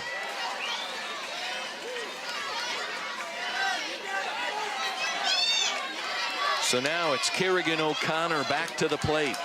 Dunn over at first base. She kind of waves off the runner in that catcher position. She's, I'd like to be out here, coach. Keep me on the base path. First pitch strike to O'Connor. O'Connor with a base hit in the 14th inning. Playing right field. It's the flex player, so did not bat until the 14th. Here's a slap down the right field line, tailing foul, and it is just foul and just out of the reach of Madison Wade, the freshman right fielder.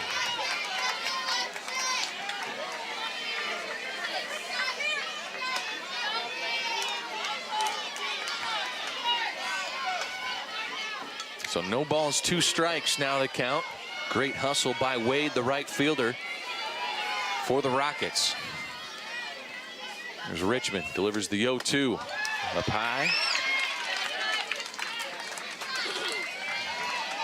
Keep it out of the zone here. Don't give the batter too much to swing at up in the count. Hard hit ball left side. That's through the infield. And Iowa City Regina brings the tying run to the plate. Well, the Regals are not going to go home back down whatsoever. Runner-up a year ago to Van Meter. Won the championship 2 years ago in 2015. They are not going to quit.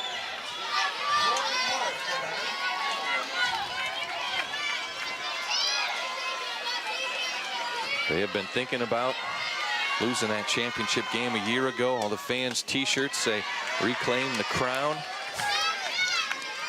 trying to get back on top, winning it 2 years ago. Trying to build a Regals dynasty.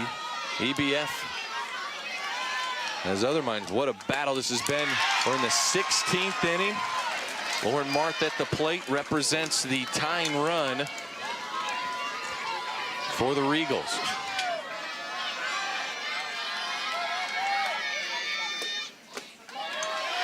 Changeup misses up high.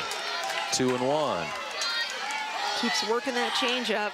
Floats a little bit there on that last one. For the most part, she's kept it down away from hitters. Ground ball up the middle. Tough play for Versteeg to first just in time. And there's one away. 2 runners into scoring position. Top of the order now coming up for Iowa City Regina. You've got Dunn at third and O'Connor at second base. And the Rockets need outs. Don't need anything fancy. Don't need to try to gun out a runner, sliding in home plate. Just get outs here. Emily Bonnet to the plate. The leadoff batter has been aboard just once. A walk back in the 3rd inning. She was actually hit by the pitch. And a slap into right field. That's going to score at least 1. And quickly to first is Bonnet as the throw comes into the right from the right fielder. 1 run is in as Dunn scores. O'Connor gets held at third. No reason to force a run home. And Coach Fenton going to come out and have a little chat with his troops for the EBF Rockets. Let's listen in. Anything, we got to have 2. We got to have 2 to save the game, right? Ground ball, if the second baseman's back, ground ball to her, you can go. Shortstop's back, they're going to play for the out, I'm sure, but we'll just wait and see. I don't want to take any chances, okay? All right. Base hit, that's all you got to do. Come on, you can do it. No, we're not going to go. I don't think so. Do the same, man. Do the same. You can do it.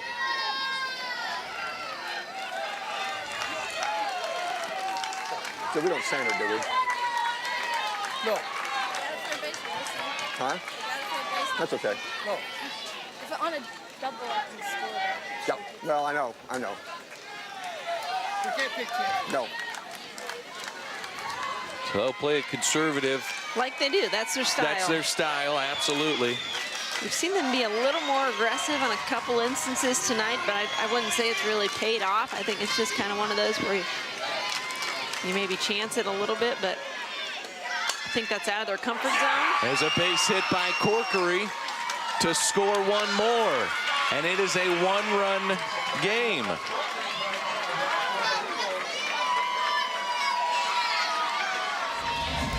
There's another look. Well, Coach Protzman, he said to his hitter, she said, "What am I doing?" In their little huddle, he said, "Get a hit." All he needs a base hit. Get a hit, and she does just that. Tying runs on second. Jess Hunter to the plate. A base hit, her last at bat. Force outs at 1, 2, and 3 here for the defense. They've been awfully good at getting lead runners out. 1 away here in the bottom of the 16th.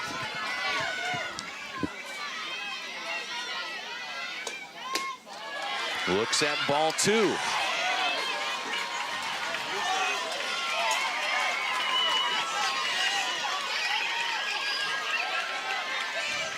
There's Coach Fenton for EBF, hoping the Rockets can hold on.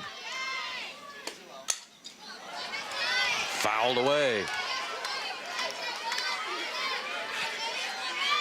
2 balls and a strike on Hunter. Hunter was an 8th grader, played in the outfield back in that 2015 championship game. Here's a hard hit ball into center field. It's over the head of Taylor. Around to score is Bonnet. And getting held at third is Corkery. We have a tie ball game, 4-4. Holy cow.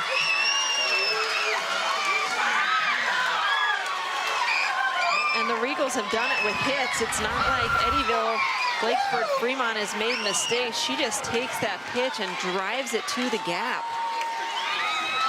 Here's a look at Bonnet Scores easily.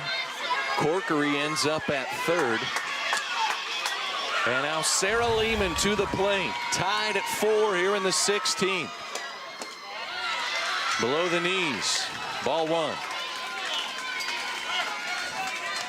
Got first base open.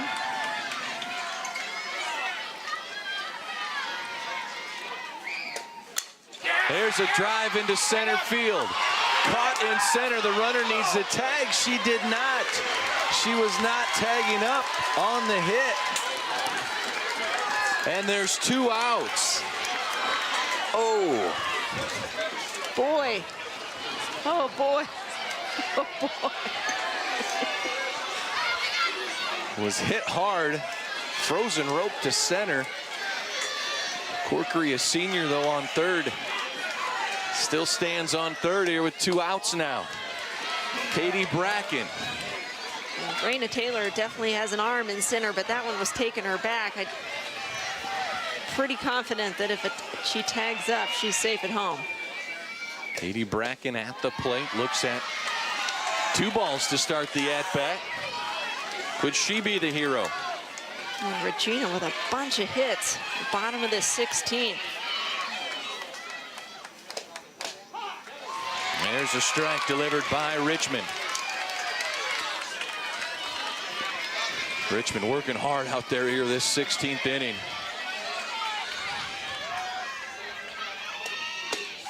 Swing and a miss for strike 2.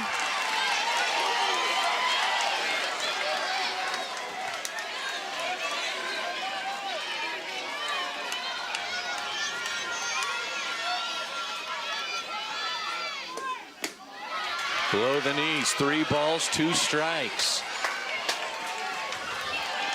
This takes the term payoff pitch to a whole new level here.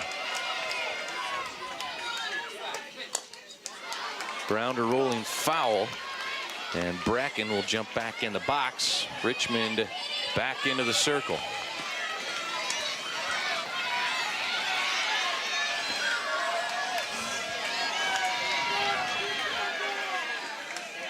There's the 3-2. Bracken fouls another one away. What a battle. What a battle. Big time competitors out here. Bracken, Richmond, Lehman. Just go down the list with the number of big plays that have been made. Here's the 8th pitch of the at-bat. Ground ball to the third baseman. It eats up Heineck. The run scores. They're safe. Iowa City Regina has done it. They win the 2A title with 4 runs in the 16th inning. And you hate for anyone to lose that game. What a game.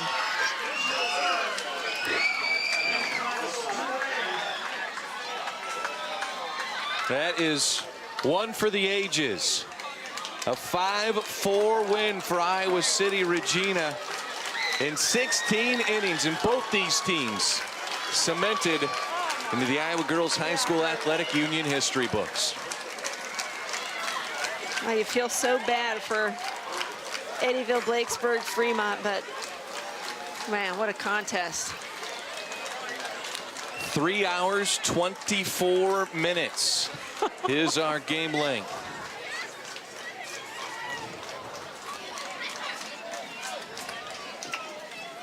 There is a Class 3A game coming up, folks. Don't you go anywhere. Keep that coffee hot, put on another pot. We can't guarantee free softball. I won't guarantee 16 innings, but I'll guarantee a heck of a game. Ties the record for the longest tournament game ever played, and it is the longest championship game ever played.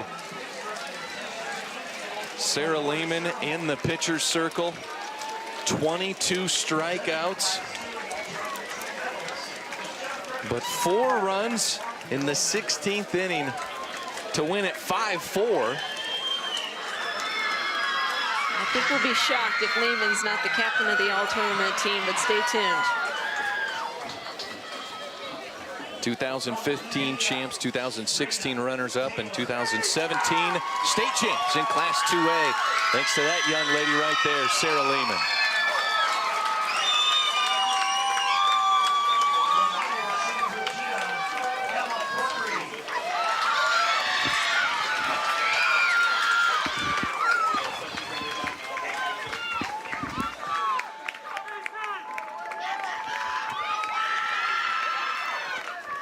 From EBF, Claire Yeager.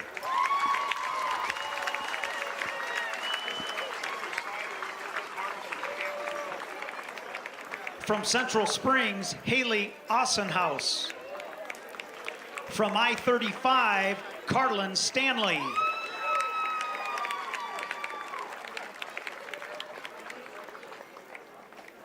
From Durant, Kathy Ralphs.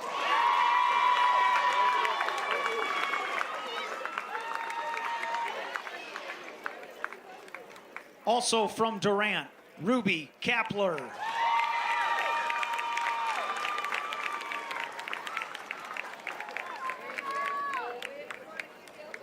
From EBF, Taryn Schwartz.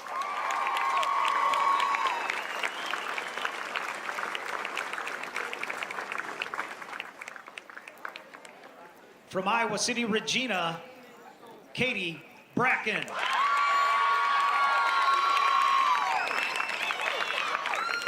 From EBF, Randy Richmond.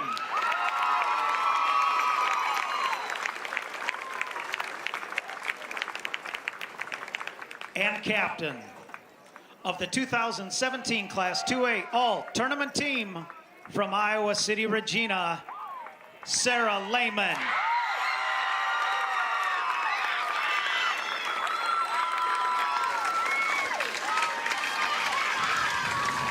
Ladies and gentlemen, no doubt 2A about it, 22 strikeouts in the championship game here. She had 16 strikeouts after 7 innings. Piled a few more on there as they worked into the 16th inning. Eddyville-Blakesburg-Fremont and Iowa City Regina. A classic battle here in Class 2A. You just had a feeling that Regina would find a way to come back in the bottom, or maybe I should say you had a feeling that it wasn't over. That first batter in the bottom of the 16th gets that base hit, really gets things rolling, and it just spirals from there.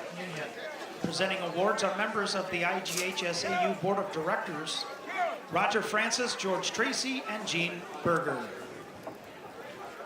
Congratulations to the runner-up in Class 2A, head coach Tony Fenton and EBF.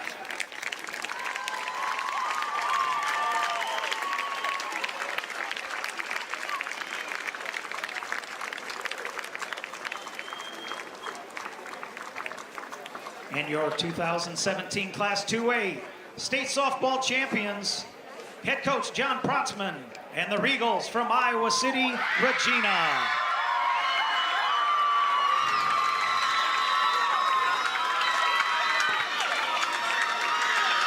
That's how you act if you win the longest state championship game in the history of Iowa State softball.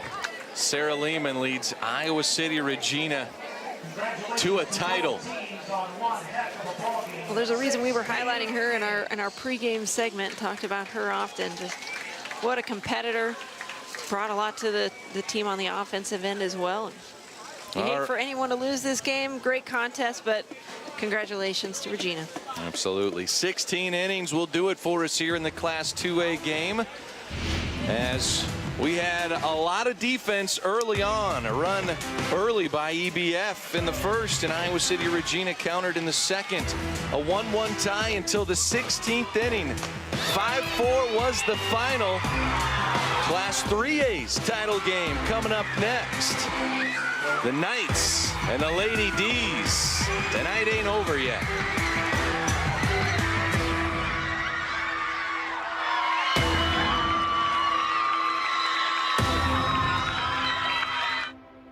Funding for the Iowa Girls High School State Softball Championships is provided by... The path to greatness starts early. The Iowa Farm Bureau believes in Iowa's youth and their pursuit of greatness. That's why we're proud to be the title sponsor of the Iowa Girls High School Athletic Union. Each student's effort is important, and when one rises, we all rise to a better Iowa. Fairway, along with Nabisco, Frito-Lay, and Sara Lee, is a proud sponsor of the Iowa Girls Sports Championships.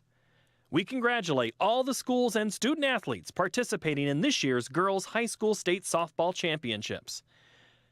Fairway, proud to care for the places we work and live. By Musco Lighting, the sports lighting specialists, providing lighting systems for you, your project, and your community.